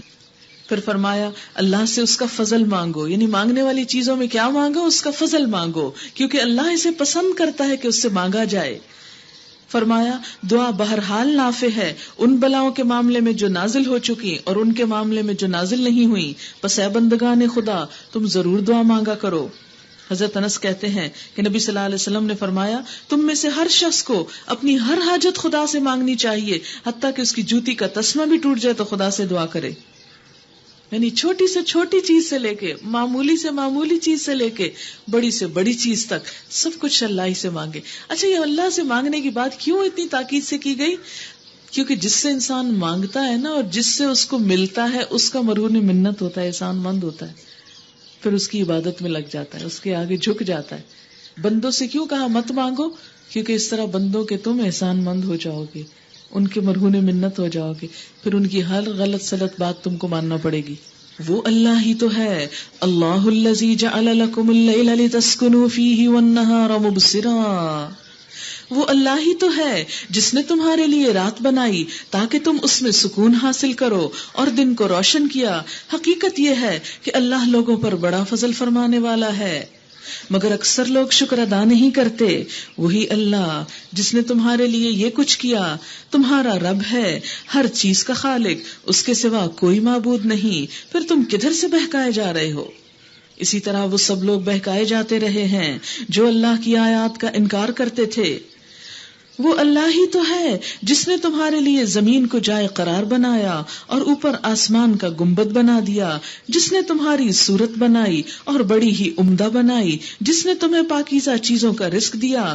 وہی اللہ جس کے یہ کام ہے تمہارا رب ہے، بے حساب برکتوں والا. وہ کائنات کا رب، وہی زندہ ہے، اس کے سوا کوئی معبود نہیں. اسی کو تم پکارو، بس اسی کو تم پکارو.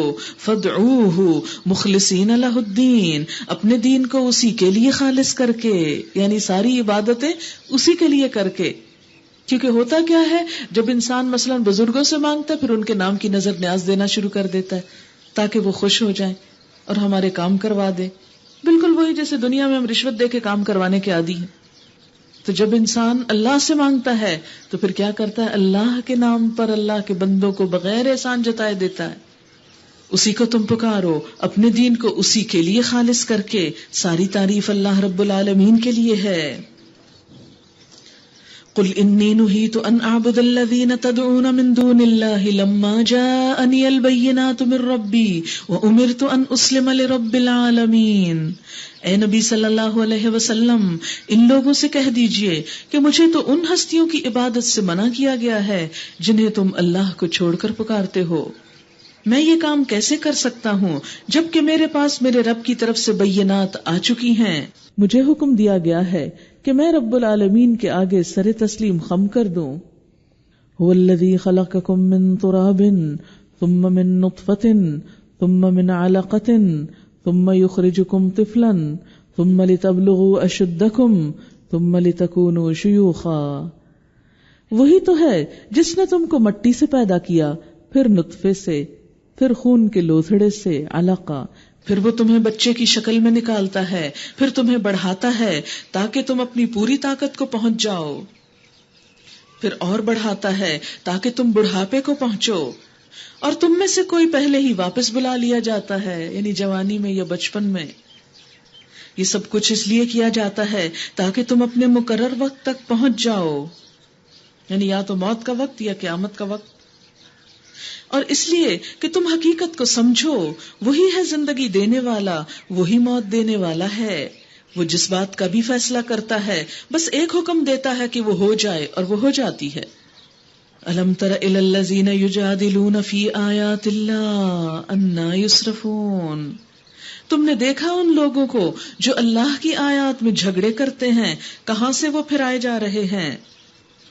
یہ لوگ اس کتاب کو اور ان ساری کتابوں کو جھٹلاتے ہیں جو ہم نے اپنے رسولوں کے ساتھ بھیجی تھی، کیونکہ وہ کتاب کا صاف حکم چھوڑ کر من گھڑت باتیں ماننا چاہتے ہیں اور کرنا چاہتے ہیں. ان قریب انہیں معلوم ہو جائے گا جب طوق ان کی گردنوں میں ہوں گے اور زنجیریں جن سے پکڑ کر وہ کھولتے ہوئے پانی کی طرف کھینچے جائیں گے اور پھر دوزخ کی آگ میں جھونکے جائیں گے. پھر ان سے پوچھا جائے گا اب کہاں ہے اللہ کے سوا وہ دوسرے خدا جن کو تم شریک کرتے تھے. وہ جواب دیں گے کھوئے گئے وہ ہم سے. وہ جن کو اللہ کے سوا پکارتے تھے وہ سب گم ہو گئے، پتہ نہیں کہاں گئے. ظاہر ہے قیامت کے دن اتنی بھیڑ اتنے رش میں کون کس کو یاد رکھے گا. بلکہ ہم اس سے پہلے کسی چیز کو نہ پکارا کرتے تھے. یعنی کچھ بھی نہ تھے، وہ ہیچ تھے، کمتر تھے، گویا کچھ تھے ہی نہیں. ظاہر ہے کسی انسان کی کیا ہستی. اس طرح اللہ کافروں کا گمراہ ہونا متحقق کر دے گا. ان سے کہا جائے گا یہ تمہارا انجام اس لیے ہوا کہ تم زمین میں غیر حق پر مگن تھے اور پھر اس پر اتراتے تھے. اب جاؤ جہنم کے دروازوں میں داخل ہو جاؤ، ہمیشہ تم کو وہیں رہنا ہے. بہت ہی برا ٹھکانہ ہے متکبرین کا. بس اے نبی صلی اللہ علیہ وسلم صبر کرو، اللہ کا وعدہ سچا ہے. اب خواہ ہم تمہارے سامنے ہی ان کو ان برے نتائج کا کوئی حصہ دکھا دیں جن سے ہم انہیں ڈرا رہے ہیں، یا اس سے پہلے تمہیں دنیا سے اٹھا لیں، پلٹ کر آنا تو انہیں ہماری ہی طرف ہے.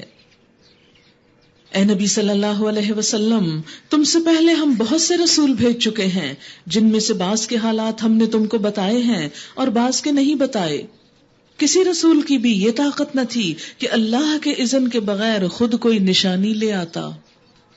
یہ کتنی اہم بات ہے کہ دنیا میں بھی اللہ کے اذن کے بغیر رسول کوئی نشانی نہ دکھا سکے. حالانکہ لوگ ہر روز نئے مطالبے کرتے تھے کہ آسمان سے ٹکڑے گراؤ، کتاب لکھی ہوئی لاؤ، سونے چاندی کے محلات بناؤ، اور باغات ہونے چاہیے تمہارے لیے، اور بہت سی چیزیں. فرمایا کہ اگر واقعی ان کے پاس اختیار ہوتا تو فوراً وہ سب کچھ دکھاتے اور لوگوں کو جلدی جلدی مسلمان کر لیتے. لیکن نہ دکھا سکے کا مطلب کیا ہے کہ اصل اختیار بس اللہ کے پاس ہے. پھر جب اللہ کا حکم آ گیا تو حق کے مطابق فیصلہ کر دیا گیا، اور اس وقت غلط کار لوگ خسارے میں پڑ گئے. اللہ ہی نے تمہارے لیے یہ مویشی جانور بنائے ہیں تاکہ ان میں سے کسی پر تم سوار ہو اور کسی کا گوشت کھاؤ. ان کے اندر تمہارے لیے اور بھی بہت سے منافع ہیں. وہ اس کام بھی آتے ہیں کہ تمہارے دلوں میں جہاں جانے کی حاجت ہو وہاں تم ان پر پہنچ سکو. ان پر بھی اور کشتیوں پر بھی تم سوار کیے جاتے ہو. اللہ اپنی یہ نشانیاں تمہیں دکھا رہا ہے، آخر تم اس کی کن کن نشانیوں کا انکار کرو گے؟ پھر کیا یہ زمین میں چلے پھرے نہیں ہیں کہ ان کو ان لوگوں کا انجام نظر آتا جو ان سے پہلے گزر چکے ہیں؟ وہ ان سے زیادہ تعداد میں تھے، ان سے بڑھ کر طاقتور تھے، اور زمین میں ان سے زیادہ شاندار آثار چھوڑ گئے. یعنی ہسٹوریکل جو پلیسز ہیں. جو کچھ کمائی انہوں نے کی تھی آخر وہ ان کے کس کام آئی؟ ہر انسان کے سوچنے کی بات ہے. کوئی بندہ اللہ کا مقابلہ نہیں کر سکتا. ہمارا اللہ پہ کوئی زور نہیں. فرمایا بڑے بڑے طاقتور لوگ گزرے ہیں، اللہ کے عذاب سے نہ بچ سکے. تو انسان ایسے موقع پہ کیا سوچے کہ میری کیا ہستی اللہ کے مقابلے میں، کہ میں اس کی ناراضگی کے کام ڈٹ کر کروں اور پھر کہوں کہ ہاں معاف کر دے گا. اگر ایسا ہی غفور الرحیم ہے جیسا ہم نے سمجھ رکھا ہے تو اسے قوم نوح، قوم عاد، سمود سب کو معاف کر دینا چاہیے تھا. ان سے دشمنی تھی اللہ کی؟ نہیں.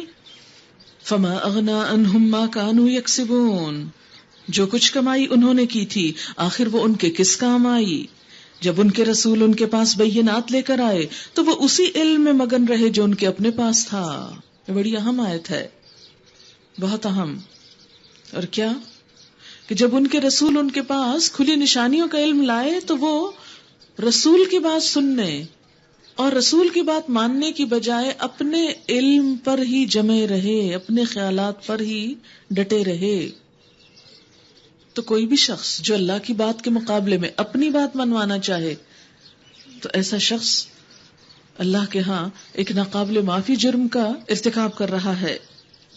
اور آج بھی آپ دیکھیں ایک کمتر حد درجے میں ہم بھی تو یہی کچھ کر رہے ہیں کہ قرآن کا علم آئے اور پھر اس کے باوجود لوگ اپنے اس علم پر ہی مان کرتے رہیں جو دنیا کا ان کے پاس ہے، اور ضرورت ہی نہ سمجھے کہ قرآن بھی پڑھنے کی کوئی چیز ہے. وہ سمجھتے ہیں کہ ہم دنیا کا علم اتنا حاصل کر چکے ہیں کہ ہم اب ایک کامیاب زندگی بسر کر رہے ہیں. اب مزید کیا بتائیں گے آپ ہمیں قرآن پڑھ کر؟ اور کیا لکھا ہے اس میں؟ وہی باتیں نا، سب پتا ہے، نماز پڑھو اور جھوٹ نہ بولو اور اچھے کام کرو، بس. ظاہر ہے کہ جو بھی قرآن کو چکھتا نہیں وہ یہی کہتا ہے. پھر اسی چیز کے پھیر میں آ گئے جس کا وہ مذاق اڑاتے تھے. جب انہوں نے ہمارا عذاب دیکھ لیا تو پکار اٹھے کہ ہم نے مان لیا اللہ وحدہ لا شریک کو، اور ہم انکار کرتے ہیں ان سب معبودوں کا جنہیں ہم شریک ٹھہراتے تھے. مگر ہمارا عذاب دیکھ لینے کے بعد ان کا ایمان ان کے لیے کچھ بھی نفع مند نہ ہو سکتا تھا، کیونکہ یہی اللہ کا مقرر ضابطہ ہے جو ہمیشہ اس کے بندوں میں جاری رہا ہے، اور اس وقت کافر لوگ خسارے میں پڑ گئے۔ سورۃ حامیم سجدہ۔ بسم اللہ الرحمن الرحیم۔ حامیم تنزیل من الرحمن الرحیم، کتاب فصلت آیاتہ قرآنا عربیا لقوم یعلمون۔ حامیم، یہ خدائے رحمان و رحیم کی طرف سے نازل کردہ چیز ہے، ایک ایسی کتاب جس کی آیات خوب کھول کر بیان کر دی گئی ہیں۔ عربی زبان کا قرآن ان لوگوں کے لیے جو علم رکھتے ہیں، بشارت دینے والا اور ڈرا دینے والا۔ قرآن کس کے لیے ہے؟ کس کو سمجھ میں آتا ہے؟ جو علم رکھتا ہو، جسے جاننے کا شوق ہو۔ خوشخبری کس کے لیے؟ جو جان کر اچھے کام کرے۔ ڈراوا کس کے لیے؟ جو جان کر غلط روی پر اصرار کرے۔ فَأَعْرَضَ أَكْثَرُهُمْ فَهُمْ لَا يَسْمَعُونَ، اس قرآن کی باتیں سن کر اکثر لوگوں نے روگردانی کی، وہ سنتے ہی نہیں ہیں، سنی انسنی کر دیتے ہیں، کوئی ان کے عمل میں تبدیلی نہیں آتی۔ وَقَالُوا، اور کہتے ہیں، جس چیز کی طرف تو ہمیں بلا رہا ہے اس کے لیے ہمارے دلوں پر غلاف چڑھے ہوئے ہیں، ہم یہ نہیں سننا چاہتے، یہ ہمارے دلوں میں بات نہیں جاتی، ہم کو یہ سمجھ ہی نہیں آتی، ہمارے کان بہرے ہو گئے ہیں، اور ہمارے اور تمہارے درمیان ایک حجاب حائل ہو گیا ہے، دوری آ گئی ہے، اجنبیت آ گئی ہے۔ ہم تو تمہیں بڑا اچھا انسان سمجھتے تھے، لیکن تم نے یہ باتیں سنا سنا کر ہمیں اپنے سے دور کر دیا۔ تو اپنا کام کر، ہم اپنا کام کیے جائیں گے۔ اے نبی صلی اللہ علیہ وسلم، آپ کہہ دیجئے، انما انا بشر مثلکم، بے شک میں ایک بشر ہوں تم جیسا، یوحا الیہ، میری طرف وحی کی جاتی ہے، کیا؟ انما الہکم الہ واحد، کہ تمہارا الہ بس ایک الہ ہے، ایک خدا ہے، فاستقیموا الیہ، سیدھے چلو اسی کی طرف، واستغفروا، اور اس سے بخشش مانگو، وویل للمشرکین، ہلاکت ہے شرک کرنے والوں کے لیے۔ کون سے مشرک؟ الذین لا یؤتون الزکاۃ، جو زکوٰۃ نہیں دیتے، وہم بالآخرۃ ہم کافرون، اور وہ آخرت کے وہ انکاری ہیں۔ ظاہر ہے کہ زکوٰۃ کسی کافر پہ فرض نہیں، تو مراد اس سے کیا ہے کہ وہ اپنے نفس کو پاک نہیں کرتے، تزکیہ کے روش پر عمل نہیں کرتے۔ ان الذین آمنوا وعملوا الصالحات لہم اجر غیر ممنون، رہے وہ لوگ جنہوں نے مان لیا اور نیک اعمال کیے، ان کے لیے یقیناً ایسا اجر ہے جس کا سلسلہ کبھی ٹوٹنے والا نہیں۔ اے نبی صلی اللہ علیہ وسلم، ان سے کہیے، کیا تم اس خدا سے کفر کرتے ہو اور دوسروں کو اس کا شریک ٹھہراتے ہو جس نے زمین کو 2 دنوں میں بنا دیا؟ وہی تو سارے جہان والوں کا رب ہے، اور ہم اپنی عمارتیں بنانے میں کتنا عرصہ لے لیتے ہیں۔ ایک چھوٹی سی عمارت گھر بنانے کے لیے مہینوں درکار ہوتے ہیں، خواہ کوئی نیک ہو کہ بد ہو، کوئی اولیاء اللہ ہو یا کوئی عام انسان ہو، سب کا یہی معاملہ ہے۔ فرمایا کسی انسان کو اللہ کے برابر قرار دو گے جبکہ اللہ نے سب کچھ 2 دنوں میں بنا ڈالا؟ وہی تو سارے جہان والوں کا رب ہے، اس نے زمین کو وجود میں لانے کے بعد اوپر سے اس پر پہاڑ جما دیے اور اس میں برکتیں رکھ دیں۔ برکت کیا ہے؟ مثلا پانی ہم زمین سے لیتے ختم ہی نہیں ہوتا، ہر کوئی بورنگ کروا رہا ہے، لیے چلے جا رہا ہے اور آتا چلا جا رہا ہے۔ ہم اپنی کانیں کھود کھود کے پتھر نکالے چلے جا رہے ہیں، پھر بھی ختم نہیں ہوتے۔ سونا ازل سے لوگ نکالے چلے جا رہے ہیں، اب بھی نکل رہا ہے۔ اسی طرح بہت سے اور خزانے، فرمایا زمین میں نعمتیں رکھی، ان میں برکتیں رکھی، اور اس کے اندر سب مانگنے والوں کے لیے ہر ایک کی طلب اور حاجت کے مطابق ٹھیک اندازے سے خوراک کا سامان مہیا کر دیا۔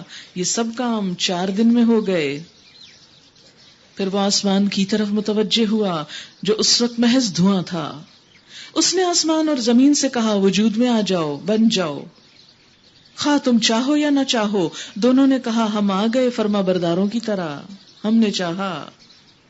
تب اس نے 2 دن کے اندر 7 آسمان بنا دیے اور ہر آسمان کو اس کا قانون وحی کر دیا، اور آسمان دنیا کو ہم نے چراغوں سے آراستہ کیا اور اسے خوب محفوظ کر دیا۔ یہ سب کچھ ایک زبردست علیم ہستی کا منصوبہ ہے۔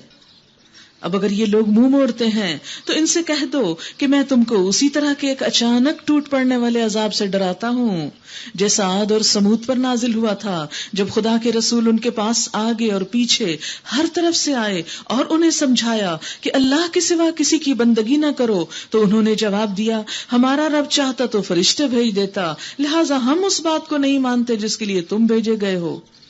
نہ ماننے کا بہانہ کہ انسان کیوں رسول بن کر آئے ہو، فرشتے آتے تو ہم مان بھی جاتے۔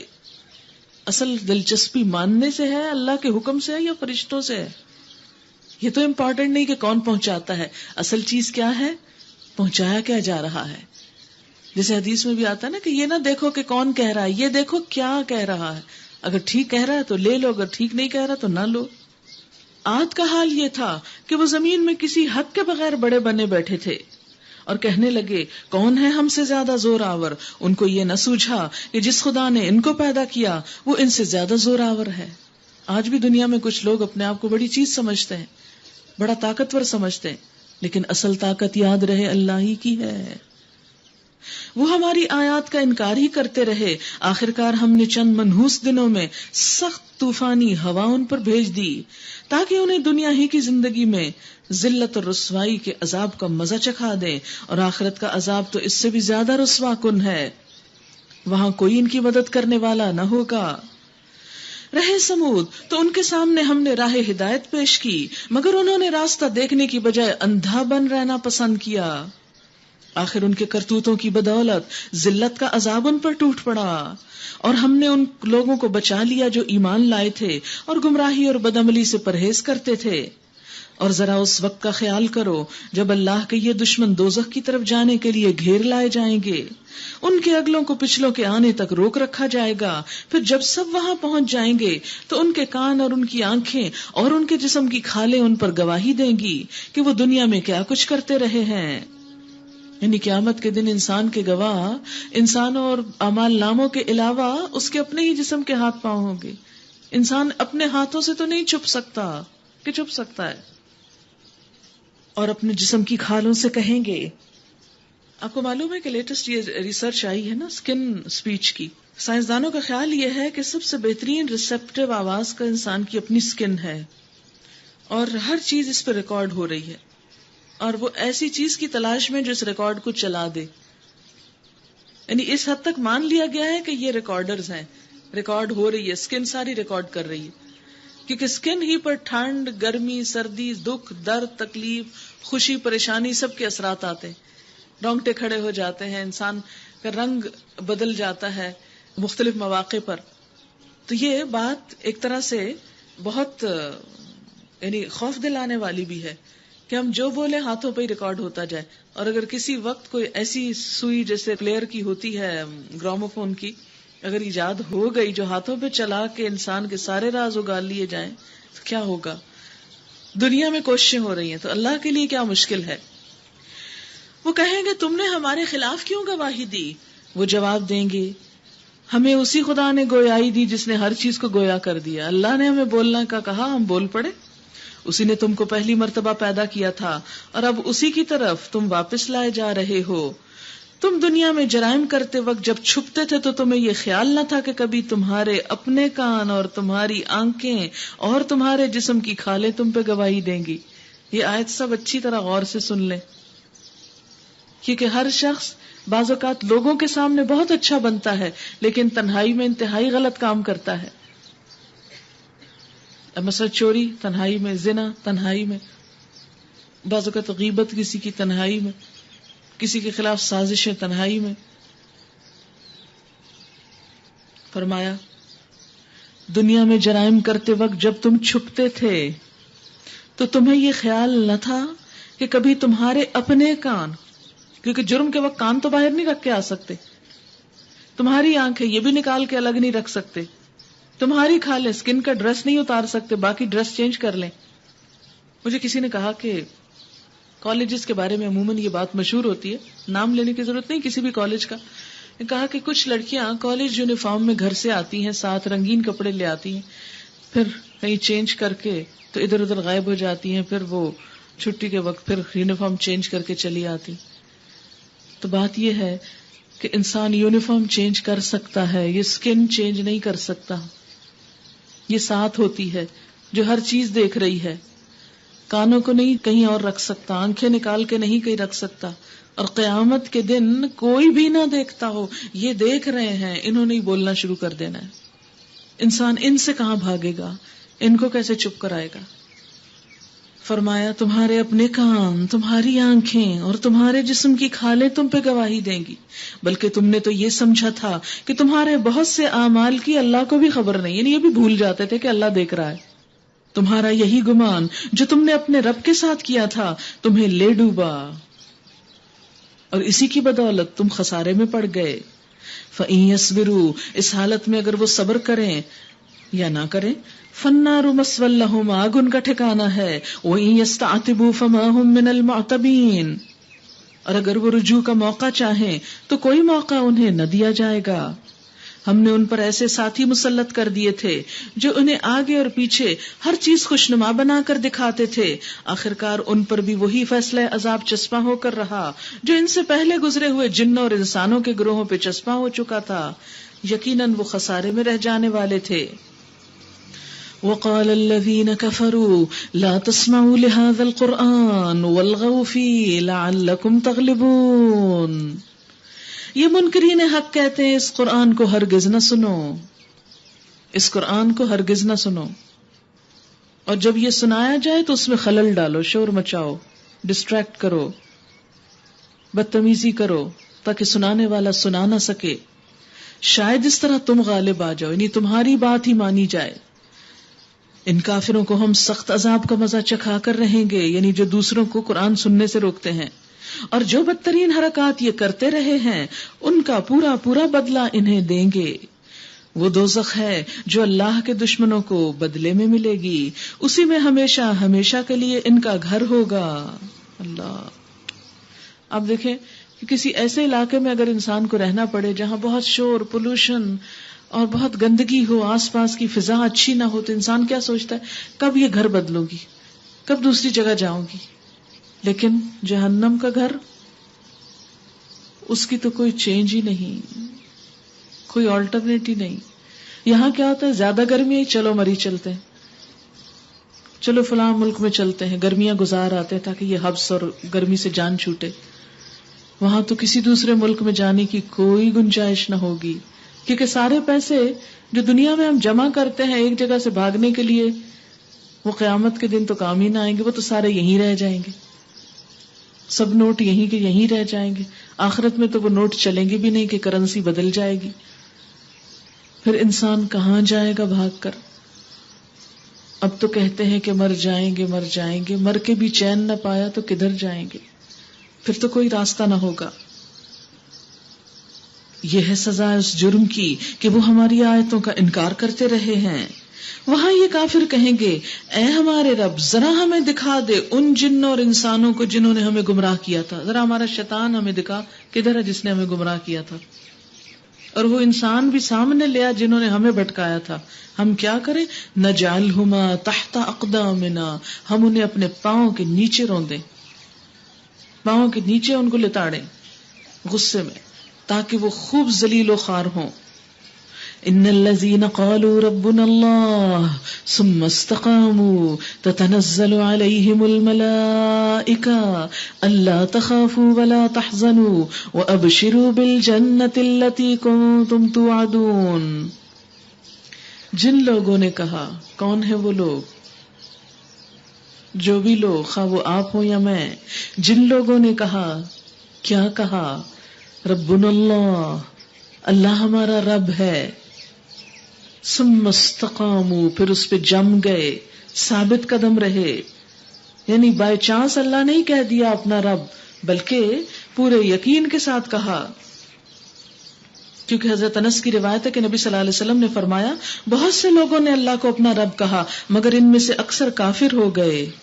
ثابت قدم وہ شخص ہے جو مرتے دم تک اسی عقیدے پہ جمع رہا.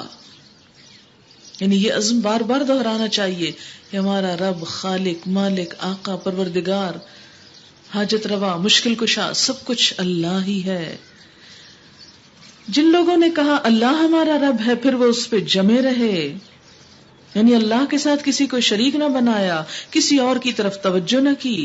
تتنزل علیہم الملائکہ، ان پہ فرشتے اترتے ہیں، ان پر فرشتے آتے ہیں، پروں کا سایہ کرتے ہیں، اللہ کی رحمت برستی ہے، ان کے لیے حوصلہ بڑھاتے ہیں، سکون پہنچاتے ہیں، تسلی دیتے ہیں، دل میں تسلی والے خیال آتے ہیں، نیگیٹو فیلنگ ختم ہو جاتی. کیا کہتے ہیں؟ اللہ تخافو، مت ڈرو، مت خوف کھاؤ، کسی سے ڈرنے کی ضرورت نہیں. ولا تحزنوا، غم بھی نہ کرو، اگر کوئی نہیں مانتا نہ مانے. وابشروا بالجنۃ التي كنتم توعدون، اور خوشخبری پاؤ اس جنت کی جس کا تم وعدہ کیے جاتے تھے کہ تم اچھا کام کر لو، مشکل حالات میں تمہارے لیے اچھا انجام ہے. نحن اولیاؤکم فی الحیات الدنیا، ہم تمہارے اولیاء ہیں، ہم دوست ہیں دنیا کی زندگی میں. اہل ایمان کے لیے فرشتے دوست بن کر آتے ہیں، مددگار، اولیاء مددگار، کہ جو حوصلہ بندھاتے ہیں اور اپنے پر بچھاتے ہیں. کیونکہ طالب علم کے لیے فرشتے اپنے پر بچھاتے ہیں، جیسے وی آئی پیز کے لیے ریڈ کارپٹس بچھائے جاتے ہیں. کہتے ہیں نحن اولیاؤکم، ہم تمہارے مددگار ہیں، فی الحیات الدنیا والآخرہ، دنیا اور آخرت میں. وَلَكُمْ فِيهَا مَا تَشْتَهِي أَنفُسُكُمْ، اور تمہارے لیے اس جنت میں وہ سب کچھ ہے جس کی تم خواہش رکھو گے، جو چاہو گے ملے گا. وَلَكُمْ فِيهَا مَا تَدَّعُونَ، اور تمہارے لیے وہ سب کچھ ہوگا جس کی تم طلب کرو گے، جو تم مانگو گے. نُزُلًا مِّن غَفُورٍ رَحِيمٍ، سامان ضیافت اس ہستی کی طرف سے جو غفور الرحیم ہے. کتنا بڑا انعام ہوگا. وَمَنْ أَحْسَنُ قَوْلًا مِّمَّنْ دَعَا إِلَى اللَّهِ وَعَمِلَ صَالِحًا وَقَالَ إِنَّنِي مِنَ الْمُسْلِمِينَ، اور اس شخص کی بات سے اچھی بات اور کس کی ہوگی جس نے اللہ کی طرف بلایا اور نیک عمل کیا اور کہا میں مسلمان ہوں. یہ تین باتیں اللہ کو بڑی پسند ہیں. نمبر 1، لوگوں کو اللہ سے جوڑنا، اللہ کی طرف دعوت دینا، یعنی اللہ کے دین کی طرف دعوت دینا، نیکی کی تلقین کرنا، بھلائی کی طرف بلانا، بھلائی کی دعوت. دوسرا، وَعَمِلَ صَالِحًا، خود بھی نیک کام کیے، اچھے کام کیے، صرف دوسروں کو ہی نہیں بتاتا رہا، خود بھی کیا. اور تیسرا، اور یہ کہا کہ اننی من المسلمین، میں مسلمانوں میں سے ہوں، میں مسلمان ہوں. اس سے کیا پتا چلتا ہے؟ کسی گروہ، کسی فرقے، کسی جماعت، کسی خاص آئیڈیا اور کسی خاص نظریے کی طرف نہیں لوگوں کو بلانا. دین کا پیغام کیا ہے؟ دراصل صرف اللہ کی طرف جوڑنا، اللہ کی محبت دلوں میں اتارنا، اللہ کا خوف پیدا کرنا. یہ ہے تبلیغ کی اصل روح، اصل مقصد. یہ قرآن کا پڑھنا تو ایک ذریعہ ہے، سبب ہے، وسیلہ ہے. مقصد کیا ہے؟ اللہ سے جڑ جائیں. یعنی یہاں آپ کے آنے کا مقصد کیا ہونا چاہیے اور میرے آنے کا؟ کہ ہمارا رب ہم سے راضی ہو جائے، اور ہم سب صرف اللہ کے لیے آئے ہیں. کوئی رشتہ داری نہیں، کوئی دوستی نہیں، کوئی دشمنی نہیں، کچھ نہیں، کوئی تعلق نہیں، نہ کوئی دنیا کا کام ہے، صرف اللہ کی ذات. اور پھر واپس جا کر جو سنا اس پہ عمل کی کوشش بھی کی. وَعَمِلَ صَالِحًا. اور تیسرے، کوئی اور نام نہیں، کوئی فرقہ نہیں، اننی من المسلمین، بس مسلمان ہوں. وَمَنْ أَحْسَنُ قَوْلًا مِّمَّنْ دَعَا إِلَى اللَّهِ وَعَمِلَ صَالِحًا وَقَالَ إِنَّنِي مِنَ الْمُسْلِمِينَ. اگر کوئی اسی آیت کو سمجھ جائے تو دین کی پوری روح سمجھ جائے کہ دین کس چیز کا نام ہے. خود نیکی کرنے کا، لوگوں کو نیکی کی طرف بلانے کا. اللہ کے نزدیک سب سے بہترین خوبصورت آواز کون سی آواز؟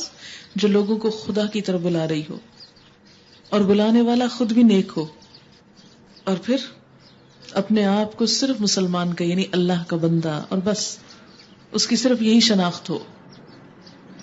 وَلَا تَسْتَوِي الْحَسَنَةُ وَلَا السَّيِّئَةُ، اچھائی اور برائی ایک نہیں ہوتی، نیکی اور بدی برابر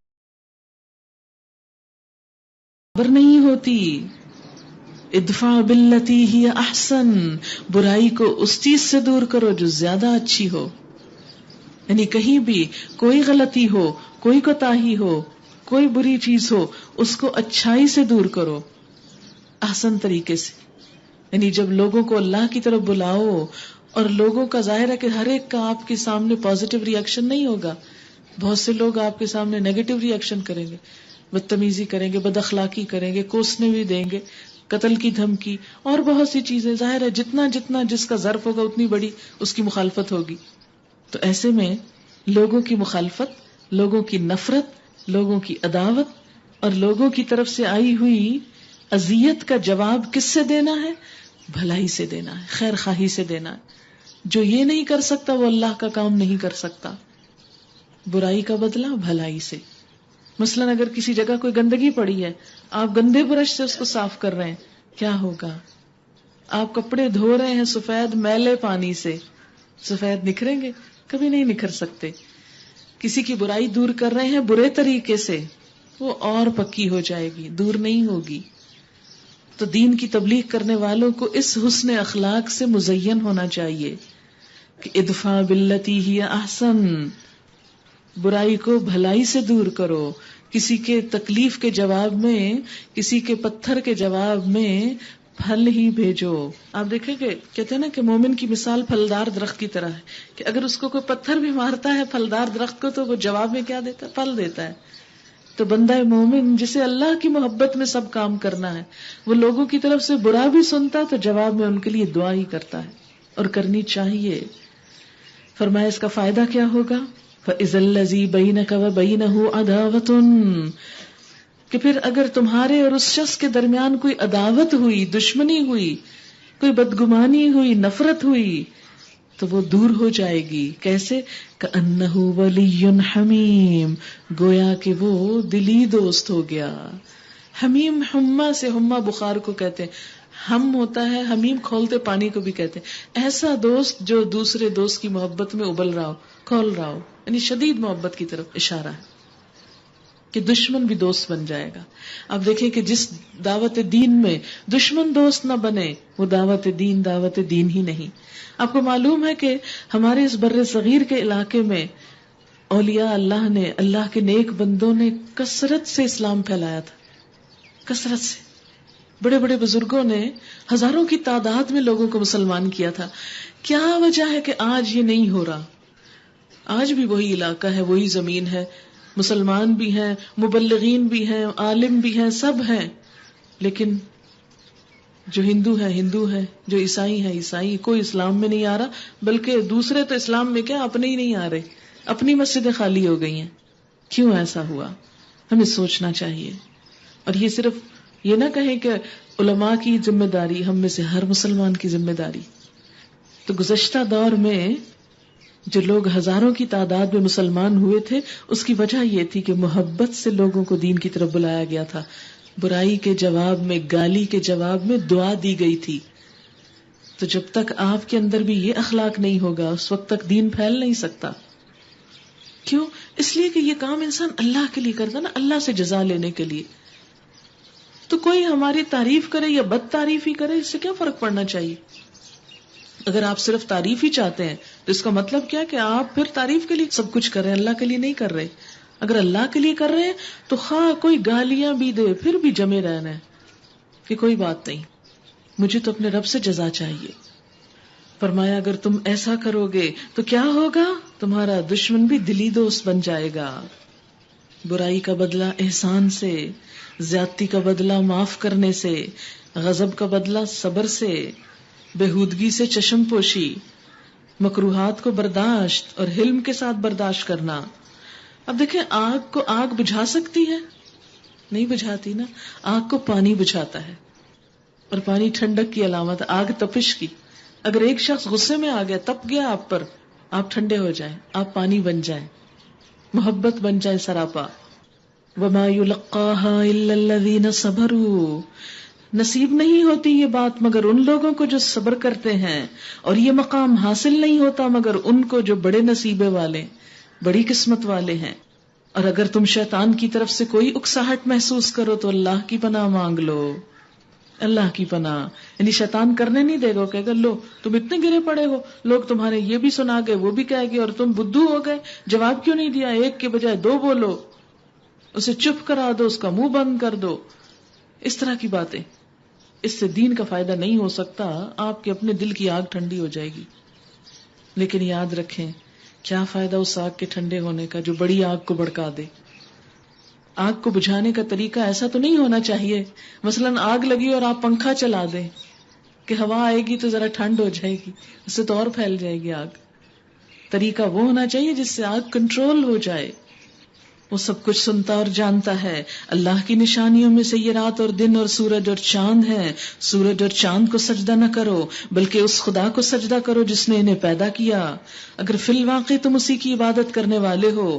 لیکن اگر یہ لوگ غرور میں آ کر اپنی ہی بات پر اڑے رہیں تو پرواہ نہیں، جو فرشتے تیرے رب کے مقرب ہیں وہ شب و روز اس کی تسبیح کر رہے ہیں اور کبھی نہیں تھکتے. ہمیں بھی نہیں تھکنا چاہیے. اور اللہ کی نشانیوں میں سے ایک یہ ہے کہ تم دیکھتے ہو زمین سونی پڑی ہوئی تھی، پھر جو ہی کہ ہم نے اس پہ پانی برسایا یکایک پھبک اٹھی، پھول گئی. یقیناً جو خدا اس مری ہوئی زمین کو جلا اٹھاتا ہے وہ مردوں کو بھی زندگی بخشنے والا ہے. یقیناً وہ ہر چیز پہ قدرت رکھتا ہے. یعنی لوگ بیکار تھے، قرآن سنا، کسی کام میں لگ گئے. یعنی بارش سے عموماً تشبیہ دی جاتی ہے علم دین کو اور لوگوں کو زمین سے. لیکن یہاں جو مثال دی گئی ہے اس سے مراد اصل میں کیا ہے کہ مرنے کے بعد جی اٹھنے پہ شک نہ کرو. جیسے پانی زمین پہ پڑتا ہے تو زمین سے ہریالی اگاتی ہے، ایسے ہی قیامت کے دن انسان دوبارہ اٹھائیں گے. جو لوگ ہماری آیات کو الٹے معنی پہناتے ہیں وہ ہم سے کچھ چھپے ہوئے نہیں، یعنی جو کہا نہیں جاتا وہ اس میں سے حکم نکالتے ہیں. خود ہی سوچ لو کہ آیا وہ شخص بہتر ہے جو آگ میں جھونکا جانے والا ہے یا وہ جو قیامت کے روز امن کی حالت میں حاضر ہوگا. کرتے رہو جو کچھ تم چاہو، تمہاری ساری حرکتوں کو اللہ دیکھ رہا ہے. یہ وہ لوگ ہیں جن کے سامنے کلام نصیحت آیا تو انہوں نے اسے ماننے سے انکار کر دیا، مگر حقیقت یہ ہے کہ یہ ایک زبردست کتاب ہے. باطل نہ سامنے سے اس پر آ سکتا ہے نہ پیچھے سے، یہ ایک حکیم و حمید کی نازل کردہ چیز ہے. اے نبی صلی اللہ علیہ وسلم، تم سے جو کچھ کہا جا رہا ہے اس میں کوئی چیز بھی ایسی نہیں جو تم سے پہلے گزرے ہوئے رسولوں سے نہ کہی جا چکی ہو. بے شک تمہارا رب بڑا درگزر کرنے والا ہے اور اس کے ساتھ بڑی دردناک سزا دینے والا بھی ہے. اگر ہم اس کو اجمی قرآن بنا کر بھیجتے تو یہ لوگ کہتے کیوں نہ اس کی آیات کھول کر بیان کی گئیں، یعنی عربی کے علاوہ کسی اور زبان میں آتا تو تم سمجھ نہ پاتے، کیونکہ پوری طرح کوئی زبان اس کے مفہوم کو واضح نہیں کر سکتی. کیا عجیب بات ہے کہ کلام اجمی ہے، مخاطب عربی. ان سے کہو یہ قرآن ایمان لانے والوں کے لیے تو ہدایت اور شفا ہے، اگر جو لوگ نہیں مانتے ان کے کانوں کی ڈاٹ اور آنکھوں کی پٹی ہے. ان کو اندر کی بات قرآن کی سمجھ نہیں آتی، وہ صرف ظاہری چیزوں کو لیے رہتے ہیں. ان کا حال تو ایسا ہے جیسے ان کو دور سے پکارا جا رہا ہو. تو دور سے پکارنے میں کیا ہوتا ہے، صرف ساؤنڈ، آواز تو آتی ہے لیکن مطلب سمجھ نہیں آتا. اس سے پہلے ہم نے موسیٰ علیہ السلام کو کتاب دی تھی اور اس کے معاملے میں بھی یہی اختلاف ہوا تھا. اگر تیرے رب نے پہلے ہی ایک بات طے نہ کر دی ہوتی تو ان اختلاف کرنے والوں کے درمیان فیصلہ چکا دیا جاتا. اور حقیقت یہ ہے کہ یہ لوگ اس کی طرف سے سخت اضطراب انگیز شک میں پڑے ہوئے ہیں. جو کوئی نیک عمل کرے گا اپنے ہی لیے اچھا کرے گا، جو بدی کرے گا اس کا وبال اسی پر ہوگا، اور تیرا رب اپنے بندوں کے حق میں ظالم نہیں. وآخر دعوانا ان الحمدللہ رب العالمین. یہ بالکل صحیح انہوں نے لکھ کے بھیجا. جس نے بھی لکھا اللہ ان کو جزائے خیر دے. آپ اس بات پر زور دیں کہ ساسیں اپنی بہوؤں کو یہ کورس کروائیں، کیونکہ اس طرح ان کی نسل سنورے گی. بات یہ ہے کہ مائیں تو بیٹیوں کے لیے حریص ہوتی ہیں بعض اوقات کہ ہماری بچی جو ہے وہ کر لے. میرے ساتھ اس دفعہ اسلام آباد میں یہ ہوا کہ پچھلے سال سعودی عرب سے کوئی صاحب 2-3 دفعہ انہوں نے خط لکھا کہ ہم اپنی بہو کو بھیجنا چاہتے ہیں پڑھنے کے لیے. تو مجھے بڑی حیرت ہوتی تھی کہ ان کو اتنی دلچسپی کیا ہے بہو کو بھیجنے کی. لیکن مجھے بعد میں پتا چلا کہ وہ ان کی والدہ یعنی ساس خود بہو کو چھوڑنے کے لیے آئی اور بچی تھی چھوٹی 12 سال کی ساتھ، اور پہلے دن ایسے ہی کلاس اٹینڈ کرنے آ گئی. تو بہو کا تو ایڈمیشن ہوا اور وہ جو 12 سال کی بچی تھی حافظ قرآن تھی، ابھی 8ویں جماعت پڑھی اور بالکل بچوں جیسا بولتی تھی. مجھے کہنے لگی کہ میں نے بھی پڑھنا ہے. میں نے کہا بھی تم کیسے پڑھو گی، تم تو بچی ہو، میں تو سوچ ہی نہیں سکتی تم پڑھو گی. نہیں میں نے پڑھنا، اور میں تو کئی دن سے لسنر کے طور پہ آ رہی ہوں، اور میں نے ٹیسٹ بھی دیے ہیں، اور میں نے فلاں 25ویں کے 26ویں پارے میں پورے نمبر لیے، آپ دیکھ لیجئے. تو میں اتنی حیران ہوئی اس موقع پر کہ قرآن ایسا معجزہ ہے. یعنی اس بچی کی ابھی آواز بھی بالکل چھوٹی چھوٹی بچوں والی، حرکتیں بھی بچوں والی، لیکن عزم اور جذبہ اتنا. کہنے لگی آپ کو پتا ہے نا سعید بن مسیب کی جو بیٹی تھی انہوں نے ان سے کیا کہا تھا؟ میں نے کہا ہاں مجھے پتا ہے. یہ قصہ ہے مشہور. سعید بن مسیب ایک بہت بڑے عالم تھے، بہت تابعین میں سے ہیں، بہت بلند درجے کے. ان کی بیٹی بھی بہت بڑی عالمہ تھی. تو انہوں نے اپنے ہی ایک شاگرد سے اپنی بیٹی کی شادی کر دی. جب پہلی رات ہوئی تو یعنی کہ رات گزری اور اگلے دن وہ صبح سبق کے لیے جا رہے تھے اپنے استاد کے پاس، تو ان کی بیوی کہنے لگی آپ سعید کے پاس جا کر کیا لیں گے؟ وہ میں آپ کو سب کچھ دے سکتی ہوں جو آپ وہاں سے لیتے ہیں، میں آپ کو پڑھاؤں گی. اور انہوں نے اپنے شوہر کو پھر پڑھایا. بڑی بڑی عالم خواتین گزری ہیں. ہمارے ہاں چونکہ عورتوں کا رجحان سارا فیشن کی طرف ہو گیا، اس لیے ہمیں بہت انوکھی بات لگتی ہے کہ ایک عورت یہ کام کر رہی ہے. انوکھی نہیں ہے حقیقت میں. تاریخ پڑھیں تو آپ کو یہ کوششیں بہت حقیر نظر آئیں. یہ بڑی اس لیے نظر آتی ہے کہ باقی چیزوں پہ اندھیرا ہے.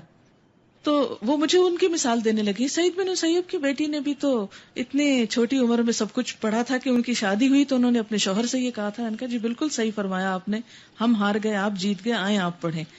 اب اس دفعہ اس کو میں ایڈمیشن دے کر آئی ہوئی ہوں وہاں پر اسلام آباد میں، اور میں اس کی والدہ سے یہ کہہ رہی تھی آپ نے بہو کی بھلائی سوچی، اللہ نے بیٹی سے آپ کو صدقہ جاریہ دیا. آپ نے بہو کی بھلائی سوچی ہے کہ بہو کرے، اور اس کے لیے آپ کوشش کر رہے تھے. تو جو انسان بہوؤں سے سنسیئر ہوتا ہے اللہ اس کی بیٹیوں کے ساتھ بہت بھلائی کرتا ہے. تو میں نے کہا مجھے رشک ہے آپ پر، میری تمنا ہے کاش میری بیٹی بھی ایسے ہوتی کہ اتنی چھوٹی بیٹی اصرار کر کے مجھ سے کہہ رہی ہے کہ میں نے تو پڑھنا ہے لازمی، اور ابھی پڑھنا ہے. کیونکہ سب اسے کہتے ہیں کہ کھیلنے کے وقت ہیں، وہ کہتی ہے میں کھیلتی بھی ہوں گھر جا کے لیکن ساتھ سبق یاد کرتی ہوں، اور آپ دیکھ لیں میرے نمبر پورے لیے ہیں. یہ اصل میں بات یہ کہ قرآن دل پہ اترا ہے. یہ سارا دل کا سودا ہے، جذبوں کی بات ہے. جو دل لگائے گا اس میں وہ سب کر جائے گا، اور جس کا دل نہیں ہے نا اس میں، اس کو سارے وسائل بھی مہیا ہوں، گھر پہ کوک بھی ہو، خانسامہ سب کام کرنے والے، اور باہر بھی سارے موٹر بھی ہو، پہنچنے کی مشکل بھی نہ ہو، وہ پھر بھی نہیں کر سکے گا کیونکہ اس کا دل جو نہیں ہے. سبحانک اللہم و بحمدک نشہد ان لا الہ الا انت نستغفرک و نتوب الیک.